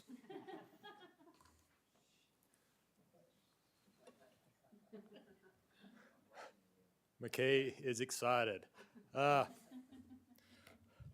Want to just mention our long-range planning committee. I want to acknowledge the members on the committee. So we have Board Member Dolly, Board Member Pedersen, and Vice President Edel on the Long Range Planning Committee. Again, we separated the Innovation Center into one committee, Long Range into another committee. Appreciate that being separated. The last 6 months or so as we met as a Long Range has pretty much, well, it has all been the Innovation Center. So it was good to get back and start talking about some other issues district-wide that we're confronting. So again, thank you to the 3 board members. Also on it is Dr. Robbins, Dr. Robinson, Kirsten, Susan, and myself. So, and we'll have others come as needed as we get through other topics throughout the year. We hit on a few key things, and I want to just go over those with you here. The presentations on board docs, and just looking at the long range of the district and where we see it heading. The first one is just our student enrollment. It's been no secret we've been losing students. About 30 out of the 41 school districts have been losing students from the last couple of years. And a lot of that, if you look at probably the 2 biggest factors, at least for Canyons, is housing prices, just so expensive to own homes here for younger families, and the birth rate.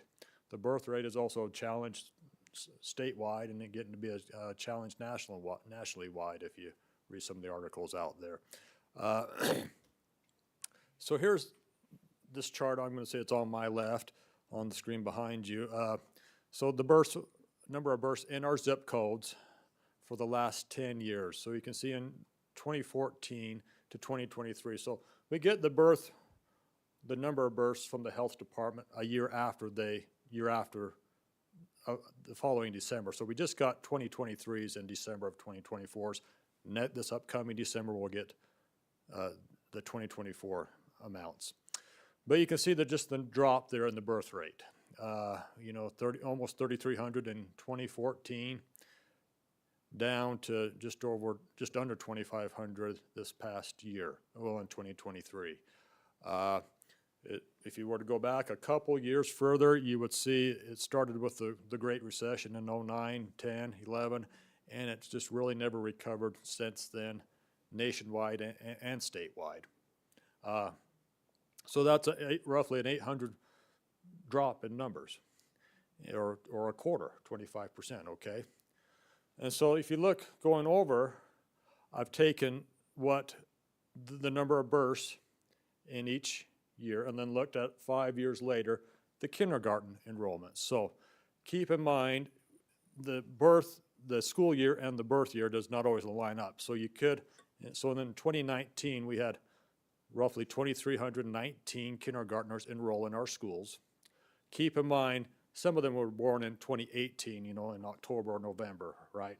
But it kind of balances out a little bit that way, but you have to take that into consideration there. So you can see what I'm going to call it our capture rate going over. So roughly we capture in that 68-ish% range of births to, coming as incoming kindergartners 5 years later. So you can see in 2020, this school year, we have 1,930 kindergartners, roughly 67% of the births from 2019. Again, we put estimates going out, again, using that 68% number, how that could look. Again, we do see that continuing to drop that way there. You can also see it graphically, just the number of births. There was a blip, and we had 60 or 70 more in that from 2018 to 2019, but then a drop there. So again, nothing drives our operations and everything we do as much as our student enrollments. So again, we just see it going down. I found this interesting article. You wanted to copy the link and post it into a browser, you could. This was more looking at it from the college perspective of the decline. It was decline of number of 18-year-olds there are in the country right now. It's been long predicted, as it said. It was written by on the college front because not a few, but several colleges, and I'm talking small colleges, with 1,000 to 2,000 students have actually shut down throughout the country just because of the number of 18-year-olds or the lack thereof. So this year, and I say the next 1 or 2 years, they expect to hit the peak of 18-year-olds in America. And then it will start dropping. You can see it dropping down there. So it's really, for the college perspective, in the fall of 26, or in that class of 26, you can see quite a drop from about 4.5 million down to 4 million. 2032, 33 range, there's another drop. That is when Utah is expected to start hitting that drop as well. So Utah will be in that next phase down out to to see where 2040 is. So you look at roughly over 600,000-700,000 fewer 18-year-olds. They're looking at how that impacts the economy, long term. And so it's really a global, a national and a global issue. If you read some of the articles out there on the declining birth rate. Going to go back and focus on our enrollments here for the last 5 years. So I'm always going to use the October 1 counts. That's where we get our funding from, okay? We do counts every month, but I'll always use October 1. So you have our last 5 years, including this year, on October 1, and what we projected out the next 5 years as well. I should note that, we feel pretty good about the 25, 26, 27, 28 years, but you start getting out 4 and 5 years, it gets little less reliable, because more variables come into play. So I won't probably focus too heavily on those far 2 columns, but know that there will be some, but we do feel they're probably not going to be as low as we're showing them, but they're probably not going to be a whole lot higher either. So just to keep that in mind. Again, this is for our elementary schools. A few of them I just want to point out here. You look at Brookwood, of course, we had Corey here. I don't know if Corey's still here. She stepped out, but you can look at where they were, 447 5 years ago, down to 359 this year. Again, a steady decline there. I'll bring up Carperview, another one, roughly 390, down to 310-ish roughly and still dropping there. A lot of these are in the East Sandy kind of bench area. Granite, another one, you know, close to 400 5 years ago, 314 this year, and then still a decrease. Ironically, Bella Vista, which has been one of our, historically been our smallest school, actually we're predicting slight increases going forward there in that school. Where my boys went, Oak Hollow, you can see they were at close to 650 at one time, now down about 490. You know, where I live, it's just, you know, just not a whole lot of young children there. And other ones, Quail Hollow, Sprucewood, Willow Canyon. So you can see just the decline in many of our schools right now. We had 10 schools based on the October 1 count that had under that 370 students there. So that's a big concern going forward with our elementary enrollments, and how do we support and sustain these schools. Again, lots of factors factor into it: home prices, interest rates, now homeschooling, charter schools, as well as Utah fits all scholarships. All these have an impact. Middle schools and high school, secondary schools, it gets better because, you know, we've found that some parents will choose to, you know, do homeschooling for a few grades in elementary school, then bring their child, you know, for middle school and high school. Having a 13-year-old at home, I could see that. I don't know why you want a 13-year-old home all day, right? I love you though, Zach, so just remember that. But just, and also, you know, as kids get older, families get older, they usually have a little bit more income, and, you know, can maybe look at a home sometimes in our area, you know, that we do see that a lot. But you can see where our middle schools 5 years ago, roughly 8,000, down to a little over 7,300 this year. We don't see a huge drop for the next few years. Again, that far right column, lots in play there. But I would caution the biggest drop probably is in the Albion area. Again, that's where Granite, Brookwood, Quail Hollow all feed into, you know, some of those elementaries we talked about. Pretty stable at Butler. We do see a decrease at Draper Park. Again, Oak Hollow feeding into there, as we talked about. Eastmont, we think we've pretty much hit you can see actually we're showing some possible increases there. We think we're pretty much stable there. Indian Hill's pretty stable as well. We do expect to get more in Midvale as the Bluffs develops out there by the Zions Bank Processing Center. And Union, Mount Jordan staying fairly stable moving forward as well. Looking at our high schools, again, we do expect to be more stable there. Again, we get a lot back from charter schools. Most of the charter schools around us are K-8, so some will come back for middle school. That's a part of the drawback.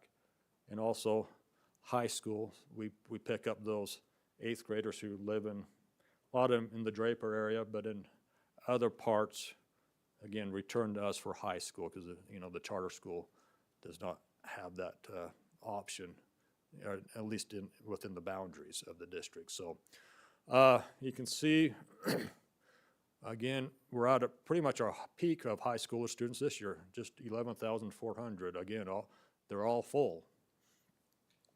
Even Jordan's up, which we like to see. And you can see our projections going out pretty stable at most of them. Increase at Hillcrest, mainly again because of the Bluffs being built out there. Corner, we do see a drop. I don't think it will be as bad because they do have a pretty good wait list.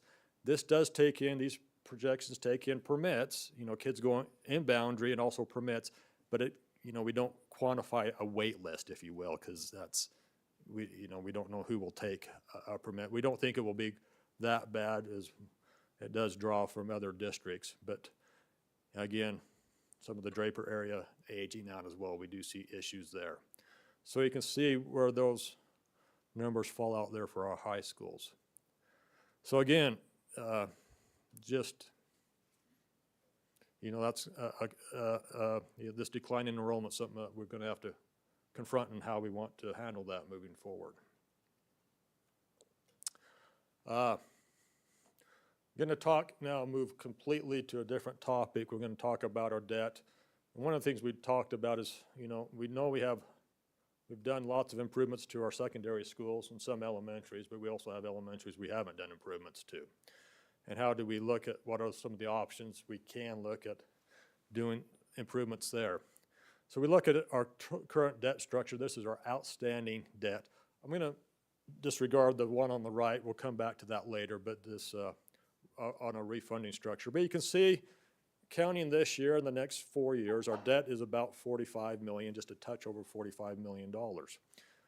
Starting in 2030, it drops down to about 40 million, then about 36 in 2031, then even lower there going out into 2032 and down. Holly, did you have a question? Ms. Nybar. Yes. I'm sorry to interrupt. I just had a question because these are two totally different topics. Could we possibly address if we have any questions regarding enrollment before we move into this other topic? Would that be? Yeah. How do we feel about that? Would that be all right? Just Yeah, because I know they're correlated, but they're also different enough that my mind is still thinking on some things about the population.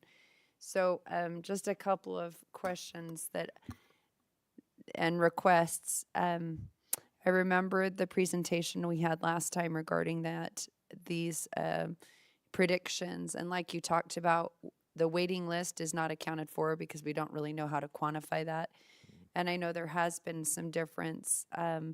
Actually, in some schools I represent, elementary, middle, and high, of what was projected versus what was enrolled this year. Actually, every single one of my schools except one, the actual enrollment was more than what was predicted.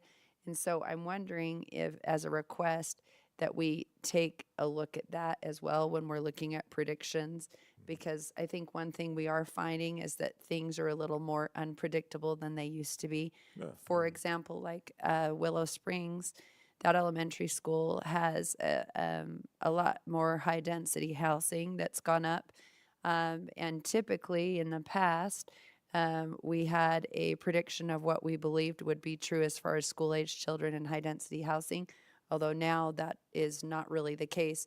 We're finding there are more school-aged children in high-density housing, and with consideration of what we just talked about with what's going on with legislation and property taxes, I think that's one message that we need to be clear about. The way that that's aggregated with property tax, there's an expectation and anticipation that there aren't going to be school-aged children, when in fact there are school-aged children, and many times those school-aged children that are coming into our boundaries that weren't predicted, that are coming after we've already started school, also require additional services, like they may be multi-language learners or have IEPs or 504s or those types of situations. So when we're looking at student enrollment, I think it might be good to see in comparison, because and I've talked to Dr. Robbins about this too, the landscape is changing, right? One thing we've learned is it's a little bit more difficult to predict. I think, right, that's kind of across the board. We've had multiple schools that have ended up with a little more than what was anticipated after school started, and that's changing because it used to be once enrollment happened, there wasn't as much change, and there's more. Is that correct? I would say in your schools, there was. Yes. In other areas of the district, we had the exact opposite. We Yes. actually had fewer students than we Yes, projected. and So- that's a great point too. So I would yeah. love when we're looking at long-range planning and we're trying to pull together our resources and what we have building-wise and planning and providing for the children that are coming, I think it'd be important to see the difference of what was anticipated this last year and then what was the reality, if that could be something we address. We could pull what we projected and what the actual were. That would be awesome, and maybe something good for the committee to look at as well. Overall, we projected more students than we got, district-wide. Now, Right. It varies by school, but Yes. we did project more than we actually got. Yeah. Yes, overall we did, and then there's little pockets. You do have the part, yeah. And then, so that brings me to another question when we're looking at school enrollments. we have a few different things going on, right? We have some waiting lists for certain schools, maybe based on reputation and different programs offered, correct? And then we also need to look at, why in some circumstances we actually had less enrolled than we thought we would, right? Whether that's due to alternative, some of it's birth rate, right? But is some of it, when we look at strategic enrollment, is some of it parent choice, different reimbursements through voucher programs or charter schools and private schools. So is that something the rest of the board would be interested at looking at when we're looking at projections and enrollment? Ms. Hoax? Sorry, I'm sure this is something that the superintendent would like to probably weigh in on. I know when we've talked about this in long-range planning, and Kirsten and Jeff have done a lot of legwork on this, trying to get information. The difficulty is that we don't always have access to that data. And I think, we can ask them and request that of them, but I think it's very difficult because a lot of, if a parent is choosing to utilize the voucher bill and go to a private school, they don't necessarily announce it to the district. There's a lot of reconnaissance and guesswork attached to that. So I don't know how accurate the numbers would be. I don't know. Maybe Dr. Robbins would want to speak to that. Yeah, we have some of the raw data Kirsten's already collected, so at some level we can display that and demonstrate, students coming in and going out, but it's not totally accurate, but it does help kind of paint a picture. When the state asked us to do an enrollment and absentee audit, I think I've told you about this past fall. We found about 300 the states asked us to send out this survey, run to around 300 parents to, ask them questions on why their student wasn't enrolled in a public school. The state got the results. I don't know how many responded.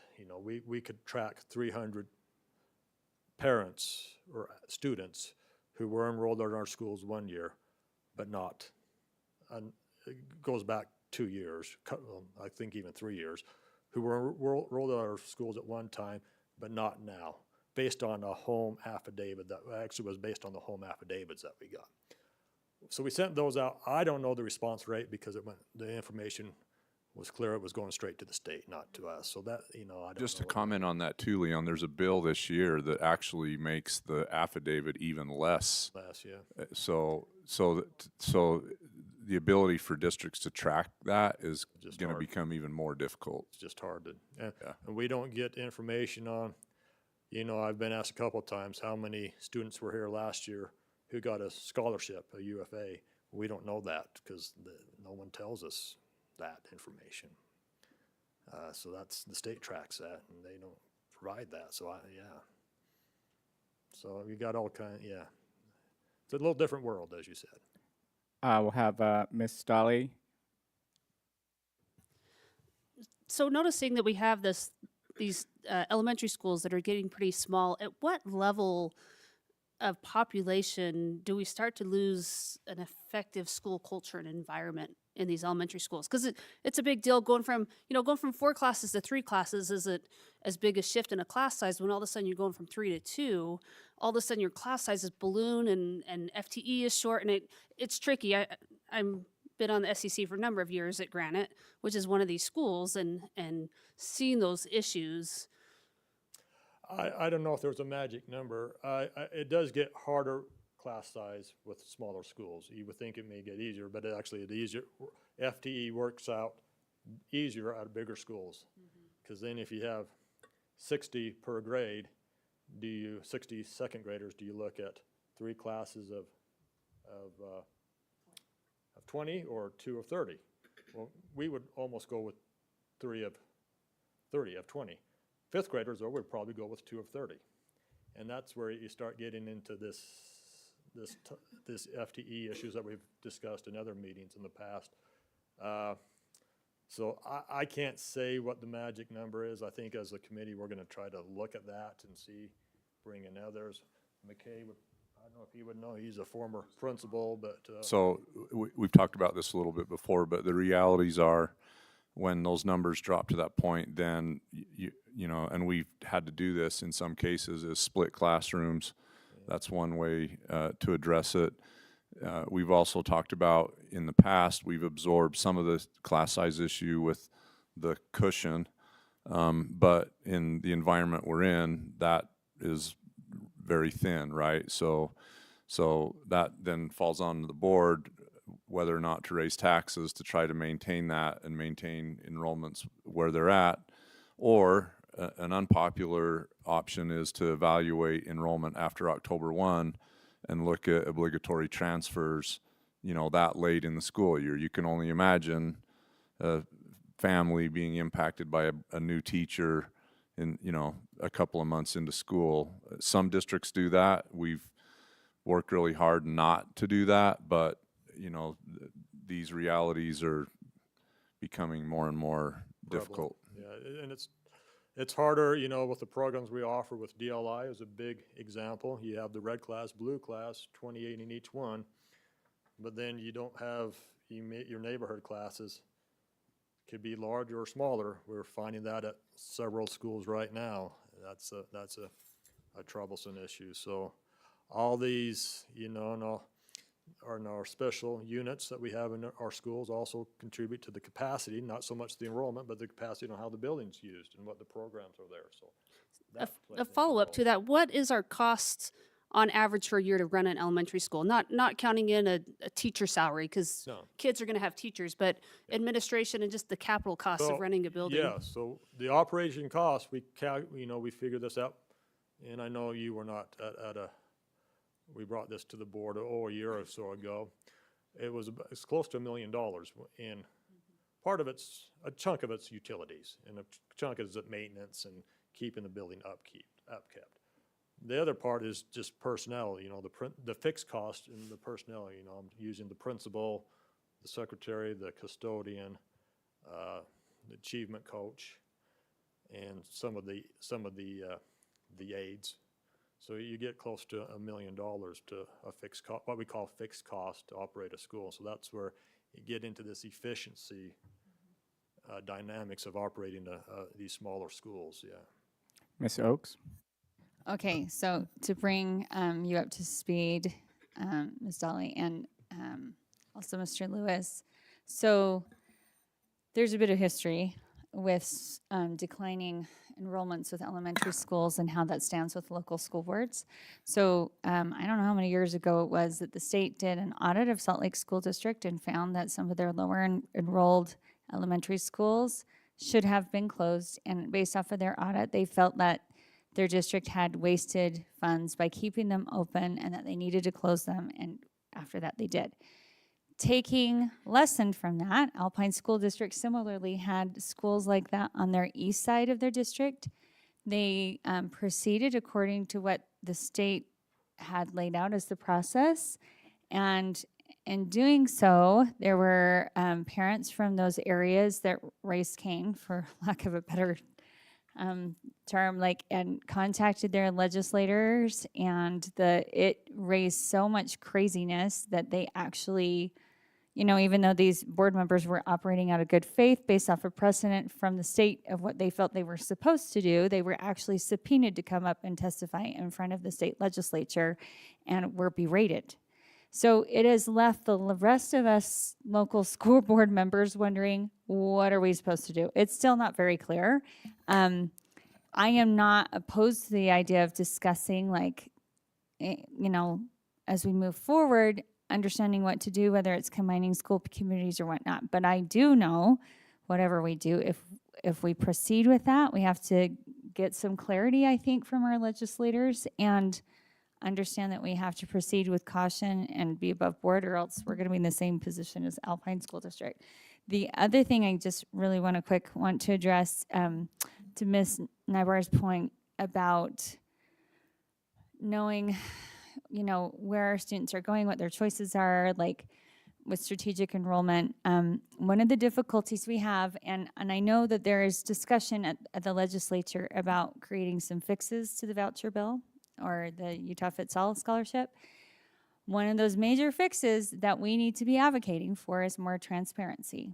as I have said, and I'm going to say it again for the public to hear, the state legislature is putting millions and millions of dollars into a program that none of us have access to the information of how it's being spent. They have identified a private entity out of the state of Colorado to administer that bill. And none of us can even grandma to understand how it's being spent. So we cannot even get information, even if we requested it, about what is happening and whether or not the students that are receiving that money are the ones that are described in the bill. That it is zero transparency. So I know that that bothers some of our legislators. I know it bothers a lot of citizens, and that is something that as school board members, we need to continue advocating for. Ms. Pedersen. I just want to add to that conversation, as we were discussing on the committee, that I need the public to be aware that none of these things that we're beginning to discuss with right now are happening like tomorrow. When we say long-term planning, we're talking 2, 3, 4, 5, 10 years out. But we want to have a specific runway that we know what's going to happen and what we need to look at and address each year. And now that we've separated the Innovation Center from the long-term planning committees, we are going to be working on that in the next little while, because all the options are available, but we don't have the criteria established for what step would happen when. So at this point, no one needs to worry that their school is going to be closed, but know that using the data that we have, financially, that may have to happen. We may have to have those hard discussions about possibly closing schools, which would probably be our last choice. But we may have to look at some boundary changes, which are never popular. We always look at our program placements, and some of the program placements may have to change or be split up, or I don't know. We don't know. We have not discussed it to the point where we're ready to say this is what will happen.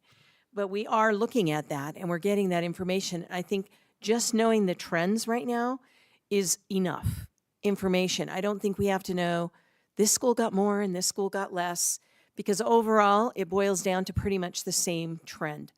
And that when we get down to specific decisions on specific schools, then we will look at specific information. But I think it's premature to ask for information that A, we don't have access to, and B, I don't think it would change any of the decisions that are going to be coming down the line. Yeah, to your, if I may, just to Amanda and to Karen's point, because of the Alpine issue that happened a couple years back, the legislature last session, a year ago, did pass out a process that you have to follow if you change boundaries or close a school. There's certain notice requirements that have to go out and when you have to start, and you have to be completed by December 31 if you're going to close it for the next fall. So you can't, part of Alpines is they kind of let it go till April, May, and no one told anybody, but you have to have it by December 31. Now, that being said, they've expressly said that the purview to change boundaries or to close schools solely rests with a local board. The legislature has not weighed in on that. I don't think they will. They might at some point, because, you know, this is kind of a statewide issue, but the last little while they have left that solely.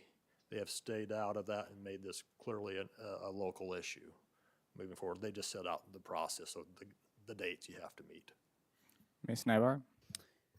I really appreciate the questions that Ms. Dahl asked. Those are questions we do need to be asking. You know, sometimes we have to make hard decisions. I do want that data. I do think it's very important. It drastically impacts our students and their education. We had, in one of the elementary schools I represent, 64 new students that they weren't accounted for or planned for. We just participated, Dr. Robbins and I and Ms. Pedersen, in a listening tour at that elementary school. It is no exaggeration to say they need oxygen and they need it now. They're in a very very difficult situation with students with additional needs. And, my son in his first grade class, his first grade teacher has a staggering enrollment number. It's 5 more students than she's ever had ever in first grade. It's, when you have 34 plus kids in your first grade class, it impacts these kids. And we have amazing teachers, and she's doing a fantastic job. But we do need to understand a little better what's happening with the trending, so we can try to prepare our schools and equip them with enough FTE, with the additional supports that they need. When you're looking at an elementary school where the actual percentage of students under the special education umbrella has doubled in the last few years, that drastically impacts kids. And so I think it is important. And the one thing we may not know why, parents are choosing necessarily to go to different schools, but some of these predictions, as far as looking at what predicting factors we have been using, and then looking at what actually has happened, I do think that is important for long-range planning to look at. It sure would help our boots on the ground, our teachers and our administrators in those schools. We have 2 different situations here. We have some schools where we've predicted that they're going to have a certain number and they're having more than. And then, we have some schools, where the population is 212 children. And, if you look at whole child needs there, when you are in a grade that possibly only has 2 teachers, and you're just in the same cohort all the way up through the grades, sometimes that can be difficult for kids to, learn some of those important social skills of mingling with different kids and being accepting and inclusive. And, there's a lot that plays into that, as well as Ms. Dahl, which she pointed out with the expenditures that we spend every year on maintaining. I'm not here to advocate for necessarily closing schools, but I do think that we would be remiss to not look at this and say 10 schools under 370 students is something we need to really think about and really look at addressing. And I think what we saw happen with Glacier Hills, that was pretty amazing. We had 2 communities come together and blend into a elementary school, and it's been an amazing experience. So we, obviously that was a brand new school and very exciting, but I think if we go back to what is best for kids, we may need to be making some hard decisions and look at creative solutions of helping, what's going on. But I do think it is definitely worth a greater ask and a greater dig for the long range committee to look at. And I think, to echo some of these are long range and others, these are part of our strategic plan and other committees, when you look at placement of programs and operating costs, so all that rolls in as well, So, I'll make a comment then too. I think it's important to note that we're really emphasizing the long range in the long range planning committee as we're going into it. And I think it's fair to look at our historical margin of error when we're looking at our projections. I think that's fair. There's lots of things we can't predict, but I think the important thing to remember is that this is long range. And so as we look at this, we're not looking at what do schools need next year or the year after. We're looking at what does our school situation look like in 5 years, 10 years, 15 years, and beyond. We've even discussed some ideas on how to capture that and how to make sure that we're constantly looking at that. But as we are refocusing, just know that we've had 1 meeting so far, and we hope to bring back a lot, and hopefully we'll generate some robust discussion. But nothing that this committee brings anytime soon should have an immediate impact.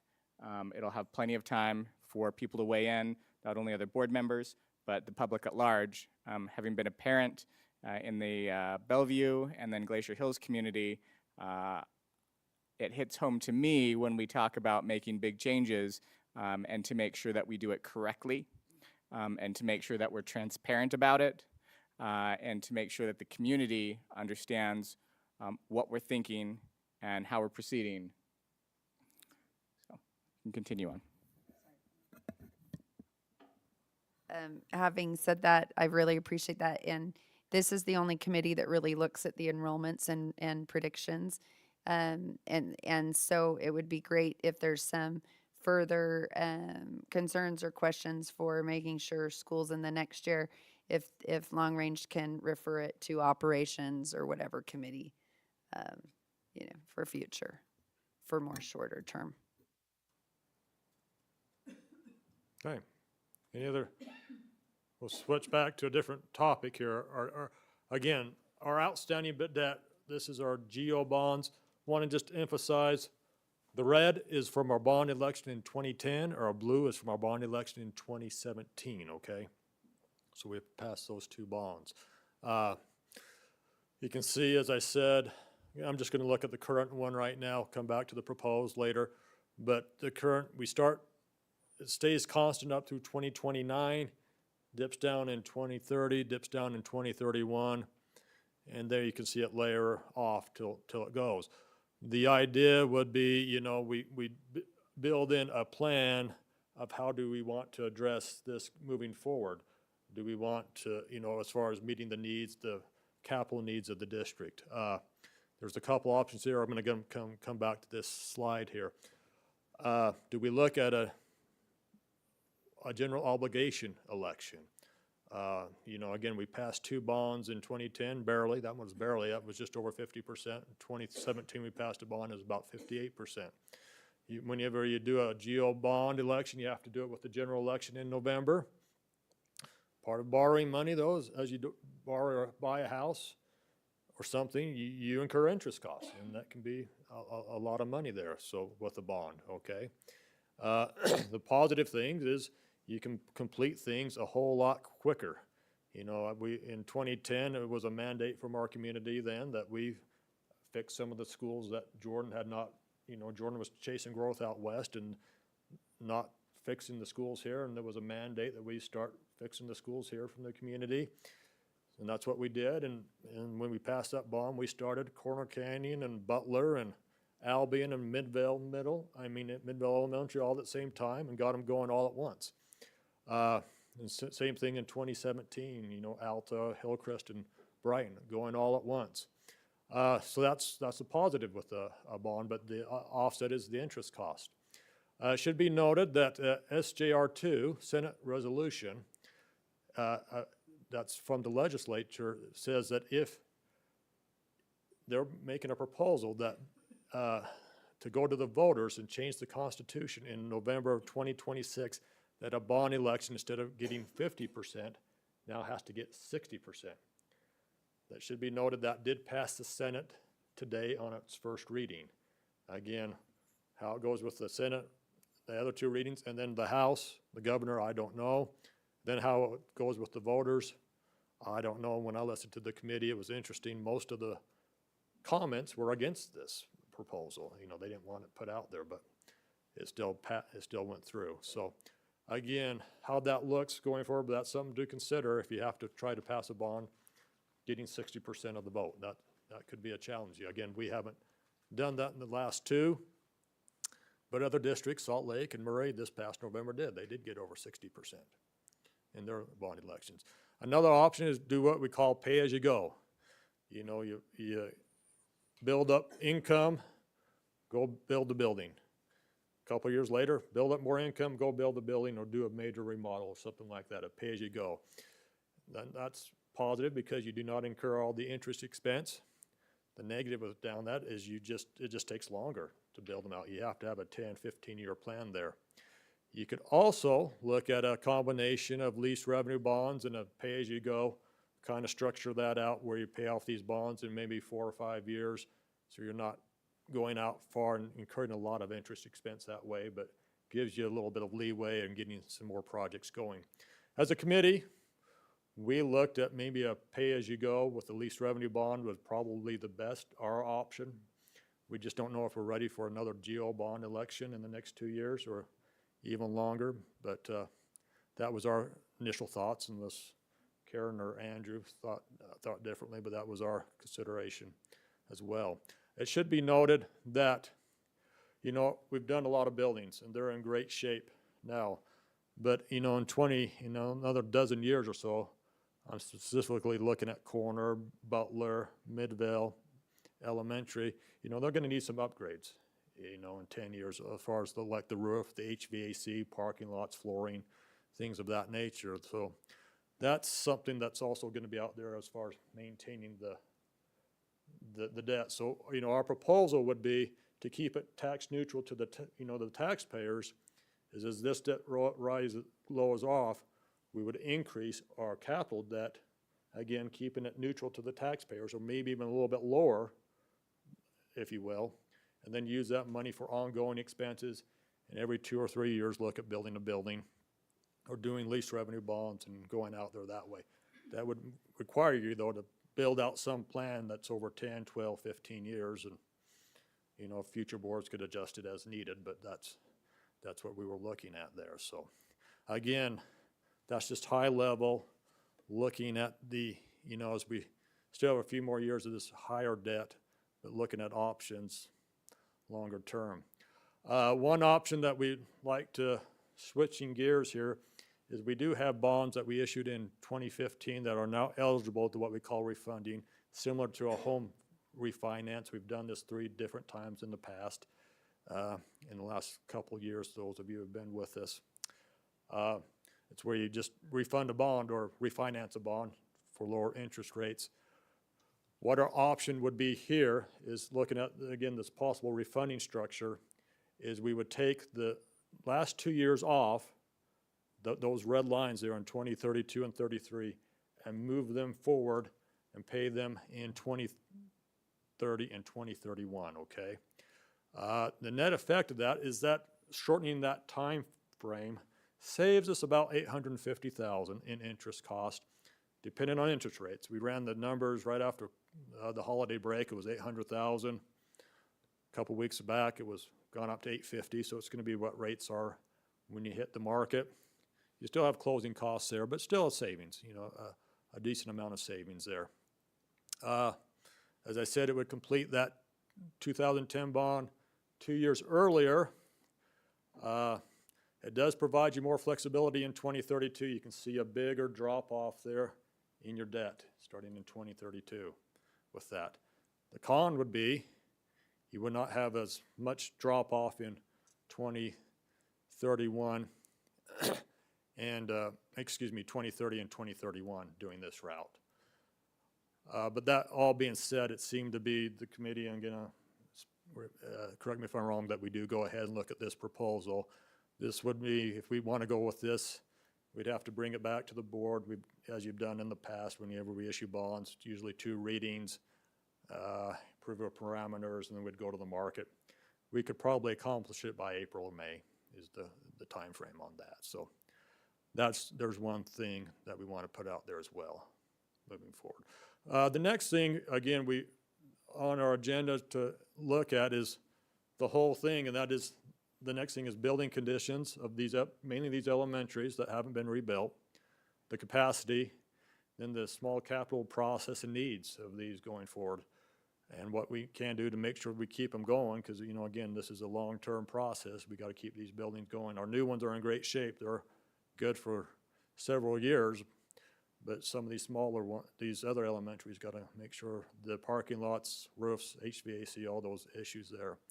And then also, we brought it up, the process, not see if we can do it, but the process for possible boundary and school consolidations. Again, we'd have to meet, at a minimum, the state rule, but we'd want to go above and beyond that as far as communicating that out. So there's where we're at. Again, we've only met once. Appreciate the committee members, and with that, I'll turn it back to you for Vice President Edel for any questions or comments. Do we have any questions? All right. So if it's okay, we'll look at bringing back, I don't know if it'll be the April 18th or into March, the process to going through and refunding these bonds, okay? And then we'd probably want to get on probably more of a rotating schedule to bring updates back to the board. We'd want to look at our predictions and where we're at there and everything like that, so. Thank you, Mr. Wilcox. All right, next on the agenda, we have staff comments. I'll turn the time over to Superintendent Dr. Sorry, technical errors. It's okay. Dr. Robbins. Thank you, Vice President Edel. Real quick, just want to give a shout out to our counselors. It was, as Jeff mentioned, National Counselors Week. And just as we talked earlier in study session, you know, thinking about all of the different issues and parameters with the school safety bills, but just keeping a focus on mental health and relationships and the great work that our student services department does, you know, each and every day. And I think, you know, one thing that I'm proud of is the fact that coming out of the pandemic that we really held true to providing direct services to students. We're not perfect. We still have a long way to go, but when you're thinking about, you know, needs when it comes to mental health or physical health, psychologists and social workers and nurses and our counselors, just the critical role that they play in making sure our students' needs are met, and when they come to school that, you know, that all of those things are in place, because, you know, learning is secondary, especially, you know, if you've got other issues going on as a young person that you're trying to work through. So just appreciate the board's support, and the fact that we recognized our counselors tonight is important. So I want to give them a shout out and thanks for all they do. Thank you. Mr. Wilcox. I've talked enough tonight, but just want to give a shout out to CTE month as well. Appreciate all our CTE teachers for all they do. And, you know, it's great to see so many kids being able to, whether it's our cosmetology program or our welding program, home building program, these kids having that pathway upon graduation to go get really a livable wage and a livable job. It's great to see. So big thank you to all our CTE teachers at the Tech Center and in our high schools preparing our students. So thank you to all of them. That's all. All right, next up we have board comments, and tonight we get to start with Ms. Sniper. Okay, first off, I wanted to thank our teachers and our administrators. As I mentioned before, Dr. Robbins and Ms. Pedersen and I were able to participate in a listening tour at Willow Springs Elementary, and a lot of things came out of that meeting. And I want to first publicly, just any teachers that are watching this meeting to know that absolutely that one of the comments that was mentioned by a teacher was that they feel that as a teacher you can communicate what's going on in your classroom and some concerns, but the teacher felt that until parents were notified and then parents talked to others, then maybe something is done. And you know, that was heartbreaking for me to hear, because absolutely, if there's issues going on and you don't feel like, you know, it's being addressed, I absolutely want teachers to feel like, you know, that they can reach out to, you know, there's many different resources that the district has available, as well as myself. And I think that we have a few things going on right now in our schools, and I think that this pattern will continue. And I think we need to be really proactive about how we're going to address some of the changing landscape that we're seeing. And I think that it would be great to have different committees look at that in our committee work. Another thing that was brought to my attention this last week and to some of the rest of us was some concerns with the registration cards at the middle school level. And I would really submit that our board be interested in looking at course offerings and what we can do and which committees it needs to go to. But as we're working to follow through with our strategic plan, we need to be careful that in the meantime, we aren't having less options for our students. And that is something that is happening. In fact, I'm meeting with some parents later this week about that. So I think we need to make sure that, like the success criteria under the high quality learning, we need to make sure that we're providing pathways and securing pathways for all learners to achieve success and to be challenged and to reach, their potential. So I'd be very interested in us requesting that on the agenda to take a really good look at what's going on.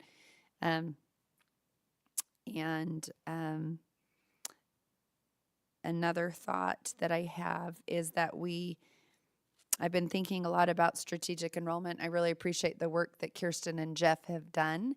And I'm wondering how we can better access that information, whether they need to join, maybe access an opportunity to do a presentation, which committees that we can take a little deeper dive into that. And as often is the case with our topics, lots of times there's kind of this area where the topic merges into different areas. Like when we're talking about helping our schools be prepared for what's happening with the population shifts, that's a operations, but that's also an access and opportunity, right, to ensure that our students are able to participate and have access and opportunity to programs.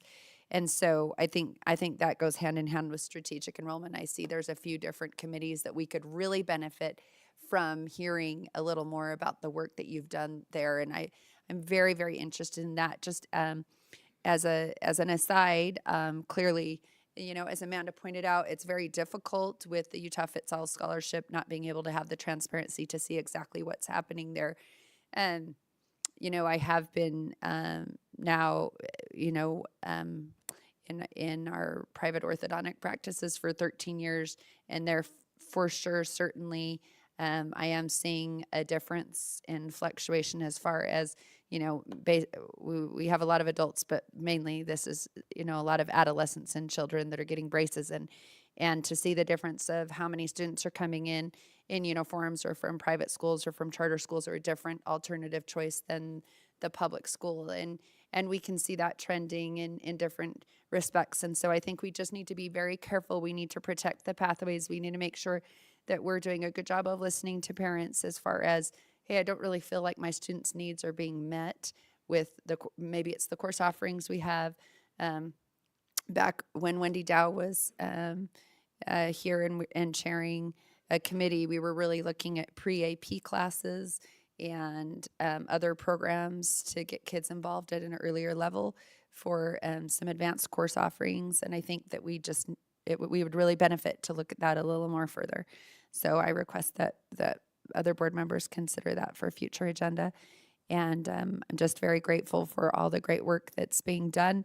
I heard the Battle of the Bands. I was actually at the basketball game at the same time it was happening, but I heard it was a great success, and that was a special thing at Corner Canyon. And then also I have had so many people come up to me and talk about the Lunar New Year celebration. I know Miss Oaks, actually her daughter was such a big part of that orchestration organization, but I just had so many great comments and feedback about that. So I just think that's wonderful that happened. And I also think what a great opportunity for our kids to learn and grow as they organize events like that. So just very proud of her and her fellow students who helped her in that effort, and for what a great success it was. So at Christmas time, my family, some of my children and I, we went to a little event, and it was It was there was like a coat drive and a can drive and a way you could donate. And then there were little various activities there, and it was an amazing event. The only sad part is there wasn't very many people in attendance. Sometimes that's the most difficult thing, is there's really great plans that have been enacted, and I felt so sad because they had all of this food that they, and there weren't very many people participating. So sometimes that's half the battle, and congrats to those kids because there was great attendance at that activity. That's all I have for tonight. Thanks. Thank you, Mr. Lewis. All right. I had the opportunity to attend canyoneering this last week at Hillcrest High School. I had the opportunity not just to go around and talk to everyone at the booths, but also I stayed for a couple of classes afterward. I really, really appreciated the information that they had on e-cigarettes and vaping. I know that was an issue that was very, very prevalent when I was in high school. I have one thought about that. It was a great program. I'm glad we have it. Maybe updating some of the resources on it. From my own experience, I'm not a vapor. I do know that the predominant use of vaping devices isn't Juul pods anymore, and that's kind of what a lot of that presentation was about. Maybe just a little bit more updating on that. I also attended the school safety presentation by Brian McGill, which was amazing. Just more thoughts on canyoneering, maybe moving it to closer to the beginning of the school year. I don't know why. I don't know why. I don't know the background of why it's in the middle of the school year. I don't know anything about that. And also maybe food trucks. I don't know. Just a thought. I have a lot of thoughts about canyoneering. We also spent some time on Capitol Hill this last week and met with some of our representatives, had some great conversations about the safety bill. I worked on Capitol Hill last year, so it was a great opportunity to go back and see some of the folks I used to work with last year, like some of the older gentlemen who guard the Senate chamber. They stopped me as we were walking by. That was a great throwback for me. And also just wanted to shout out the Hillcrest drill team for their state champs. That was great job, guys. Always glad to see the Huskies thrive. So that's all I've got. Thank you, Miss Oakes. Thank you. Yeah, so one of the highlights for me the last couple of weeks is Alta High School had an entire multicultural week, which included having booths that featured different cultural clubs and ethnic backgrounds, and then they finished off the week with an assembly on that Friday morning that was phenomenal. This is a fairly new tradition at Alta, but an awesome one. And it was so great to see everything from Native American presentations, Polynesian dances, South Asian dancing. It was so great. And the sense of pride and community that it created was incredible. I was so happy to be there. I loved the USB Day on the Hill. I got to see one of my elementary schools, Sprucewood Elementary, up there with their 5th graders. And to attend an innovation center meeting. It's really wonderful to see plans come together for the innovation center, and some of those thoughts and ideas will be coming to the board at large here soon. And to echo what Ms. Dybra was saying, the Battle of the Bands at Corner Canyon was awesome. It was so much fun. Some of it was more crazy than others, but the kids were having such a good time. And I was amazed actually how many adults were there too. And the Lunar New Year celebration was indeed an incredible highlight. It's actually, I want to thank Kirsten for all of her help with that. Even though my daughter did organize that event, I had nothing to do with it. And I totally turned it over to her, and she'd ask me questions and I'd say, talk to Kirsten. And Kirsten was a huge support. And I would say, we had decent advertising, but for what we sent out, I cannot believe the community response. I would say easily we had 1,400 to 1,500 people there. I've never seen the auditorium that full before. And the exuberance and joy, I wish you guys could have been there. They had a panel of kids from 1st grade all the way up to juniors in college that have been through DLI. And my daughter asked them, what's something you love about learning Chinese? And it was so wonderful to hear their perspective. And even to the college junior who said, I've attended college in Taiwan. I'm using this in my career. I'm getting a minor in Chinese. These are all the things I'm doing. And then for all of those kids, the high school kids and even like down to little first graders singing the same songs and dancing together, it was electric. And I have had so many parents come to me and say, that was such a wonderful community experience. And my younger kids are so excited looking at the older ones saying, look, this is what I have to look forward to. This is awesome. Like they felt a part of something. So I just want to reiterate, especially as there's a bill currently being proposed that would eliminate the protected funding for DLI and kind of turn it over to a general fund question to the districts, and I think it actually siphons out more money for the charter schools. I have a lot of concerns about that because we're handed so many unfunded mandates, including things like the safety bill. And when you don't have protected funding for things like DLI or for the arts, BTS was recently pulled out of that bill, but it was on the chopping block for a long while. We stand to lose a lot. And I would just submit that we really, like if we have the opportunity to talk to our legislators about that and why it means something, we need to do that. And this is also to encourage members of the community, if anybody hears this, please contact your legislators. Tell them what those programs mean to you and your family. I've encouraged my daughter to go up and talk to them in a committee hearing when it comes up, and to also write her legislators and maybe send some pictures of what happened on Thursday night.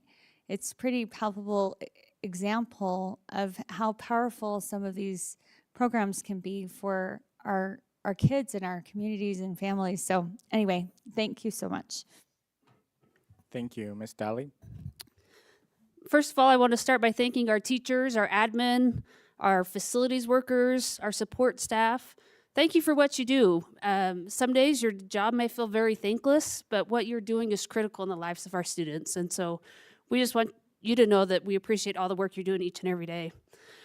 The listening tours have been excellent to be able to attend. I appreciate the teachers that are willing to say something. Sometimes that can be hard in a big group setting, but if we don't know these things, we can't fix anything. So thank you for speaking up and sharing your concerns, and so that we can help to build a better culture and a work environment for our teachers here in Canyons and make it the best school district to work at.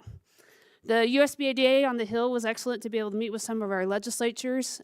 It was very eye-opening to me. This is my first foray into understanding more of this, but just the difference that we can make and being aware of what is happening. I think a lot of times we like to want to just put our head in the sand and hope that everybody's making good decisions on our behalf. But it's good to be aware and talk to your legislatures, try to follow what is happening. First of all, the Jordan High ROTC, I'm grateful we have this program. It was awesome for their color guard to come and present the colors that morning.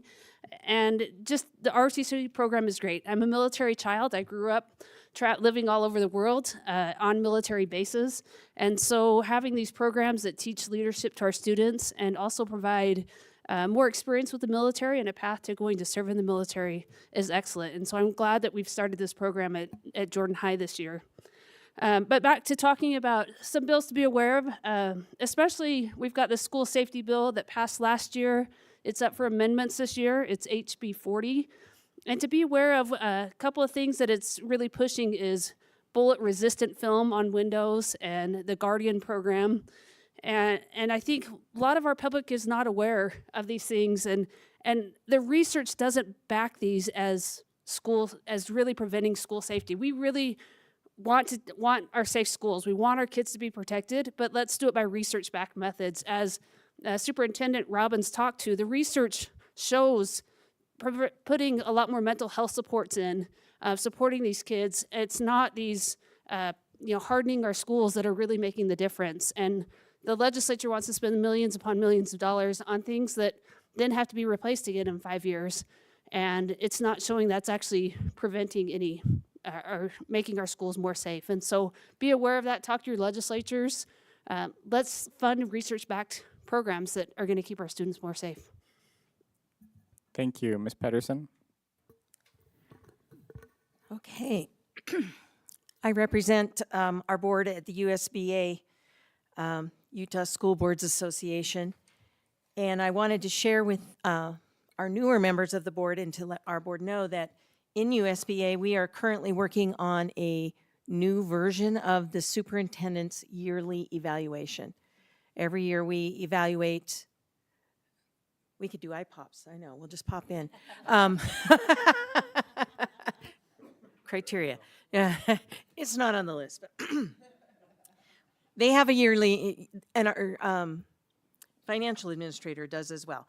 But our school board, the USBA is working on changing that evaluation to be more productive and more a conversational situation where it's not just a checklist, you're doing this, but that we would actually, we're working on creating a rubric where they know what their expectations are. This is what we expect for a highly qualified administrator.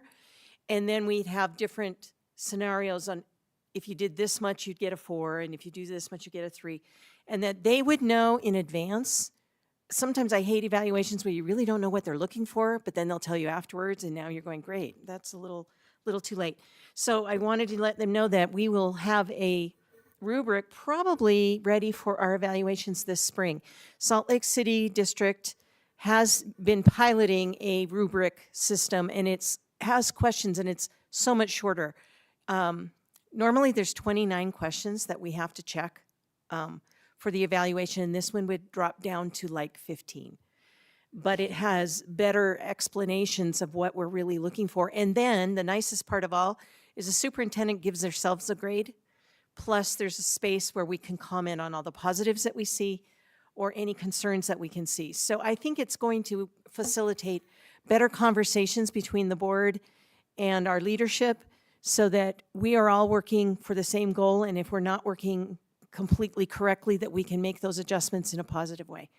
So I just want to let them know that that's coming down the road. I do have a sample of what Salt Lake City is using. We're going to be meeting this coming Thursday, and that will be further refined by then. I'm not on that particular committee, but we all give the input.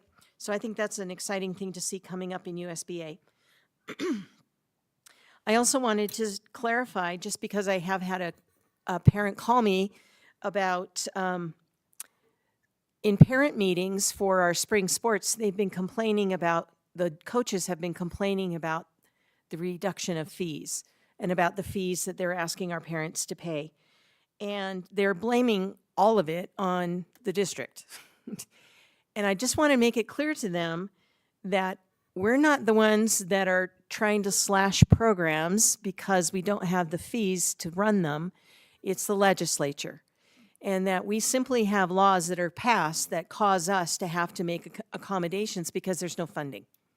For instance, we've been covering all the bus trips that all of our special teams, coaches, cheerleading, choirs, all of those extracurricular, the district has been funding those 100% to, let's see, did I write down the cost? Yeah, $500,000 every year just for buses. And the legislature doesn't want that to happen anymore. They want everything in school to be free, which is great. We would love it if they gave us the money to replace the fees that we've been using to help fund that. But no, they just said, just do it for free, and we still have to come up with that cost. So there are a few costs that we'll have to, as we watch the legislation. It's House Bill 344 that is talking about our fee rates. Some are going to, some of the things they want cut and some they want eliminated. They would love to see, and I don't think this is a bad goal, the legislators are trying to make a way that you can go to school without ever having to pay a fee. However, that kind of limits what that student would be able to do, because most of the fees that they do allow are our extracurricular courses, our enrichment courses, the ones that make high school fun. And that would eliminate those kids if we aren't allowed to have a fee or give a waiver. See, if we have no fee, then we can't give a waiver because there is none. They might not be able to go to have some of the choices that they would like to have. So I just want it made known to our public. lot of these decisions that you think are board decisions or district decisions are directly is the legislature is responsible for making those laws that cause us to have to do that. So it's really important. I know we're harping on legislation, but this is the season. And we spend a great deal of our time following these bills and looking at where they're going to be affecting us. So I just wanted to point that out because I did get a parent phone call. You're going to take away our busing and we're going to have to pay for it ourselves. That's never been said. That's just prediction on a coach's part. But please be aware that some of those negative impacts are not in our control. We're just simply having to manage what the legislature puts on us. We've also been notified that Senate Bill 102 from Senator Fillmore wants to repeal the part of the WPU that helps us pay for our special teachers. Special ed, support, all those kinds of things. We used to be able to count some of our weighted pupil student money, be able to help compensate for the costs of those special teachers, and they want that completely eliminated. But I don't hear them saying they're going to completely eliminate it and put all of it into the student WPU. We're just concerned that it might get put somewhere else. So they have interesting ways of taking money away from our students. So something to also keep aware of. Last, on a more positive thing, I'm going to call it, and I go along with Katie's conversation, I'm going to consider it a Valentine to our schools, since Valentine's Day is coming up next week and we won't meet again until afterwards, that we want our bus drivers, our lunch workers, our playground aides, every employee we have, our sweepers, our administrators, our teachers, to know how much we love and support them. Pull any of those one components out and our schools would not be the great places that they are, the safe places they are, the clean places that they are, the healthy places that they are for our students. We love, support, and know that you're there. We wish we could brag on you all the time, but it's in our hearts. So I'm just going to send a Valentine of love and recognition to our entire district support system. We are an amazing district and we do amazing things for our students. And I want them to understand that we do know and recognize that they are there. I see the cutest bus drivers that go by and wave at crossing guards and, everything that has to do with schools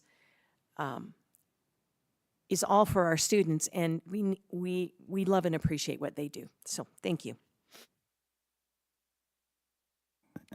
All right. So with the beginning of the year and a new board that we have starts new committee work. So every 2 years, there's an opportunity to reshuffle the committees. Sometimes there's significant reshuffles, sometimes there's not. But a lot of the board's work happens in committees. And so that goes largely on in the background. But it's exciting to me because it's a time to really get down to work and to look at how best can we serve our students, how best can we serve our community in whatever capacity, whatever committee we're able to serve on. So that's a really exciting part of the year for me, at least. I like the committee meetings. I think they're really productive. And so I'm really excited to continue the work there. We discussed long-range planning tonight. That's going to be a great topic and a topic that we'll make sure that we're transparent on so that no one's caught off guard with that. Legislature is a big thing right now. We've got our legislative session going on, and really I think the number one issue that we're up against is unfunded mandates.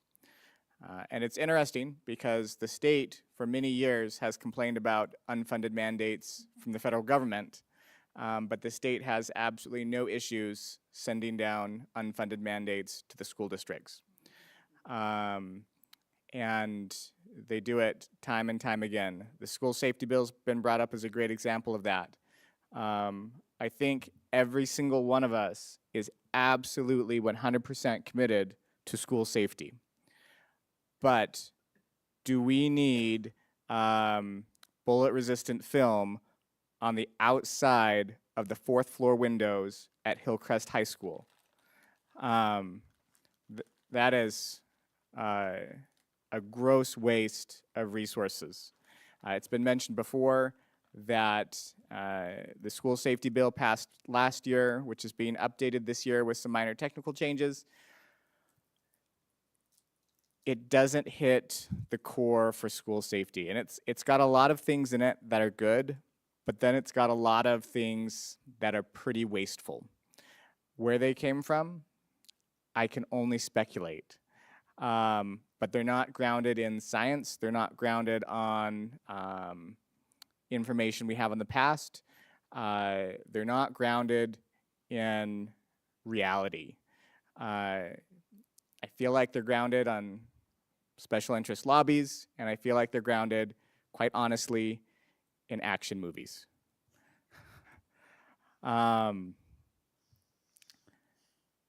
So if ever you have an opportunity to email your legislator, to have a conversation with them, if you can't remember anything else, if you could help us spread the message to stop the unfunded mandates. Also, I would love for them to stop legislation that should have been a phone call or maybe a conversation with your teacher or principal. That happens all the time, not just for education, but for a number of things. I remember it was a fairly recent session where they passed a bill that Governor Cox said, he vetoed it, and he said it should have been a phone call. I believe it was actually mandating a particular training for state employees that they already took. And they created a law for it when, had they just picked up the phone and said, hey, are you doing this training? They would have said yes. Or if they weren't, this would be a good idea. And poof, we can solve problems just like that without having to create a state law. That being said, we do have some great legislators who are fighting for us on the Hill, and so I want to say how appreciative I am to them, to those who are pushing back against the unfunded mandates, to those who are standing up for common sense. Thank you.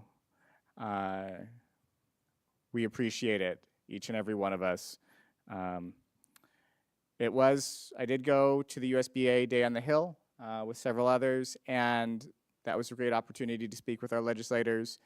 I also had the opportunity to visit the Capitol today with Mount Jordan Middle School. They did a tour, and those middle school students had really good questions.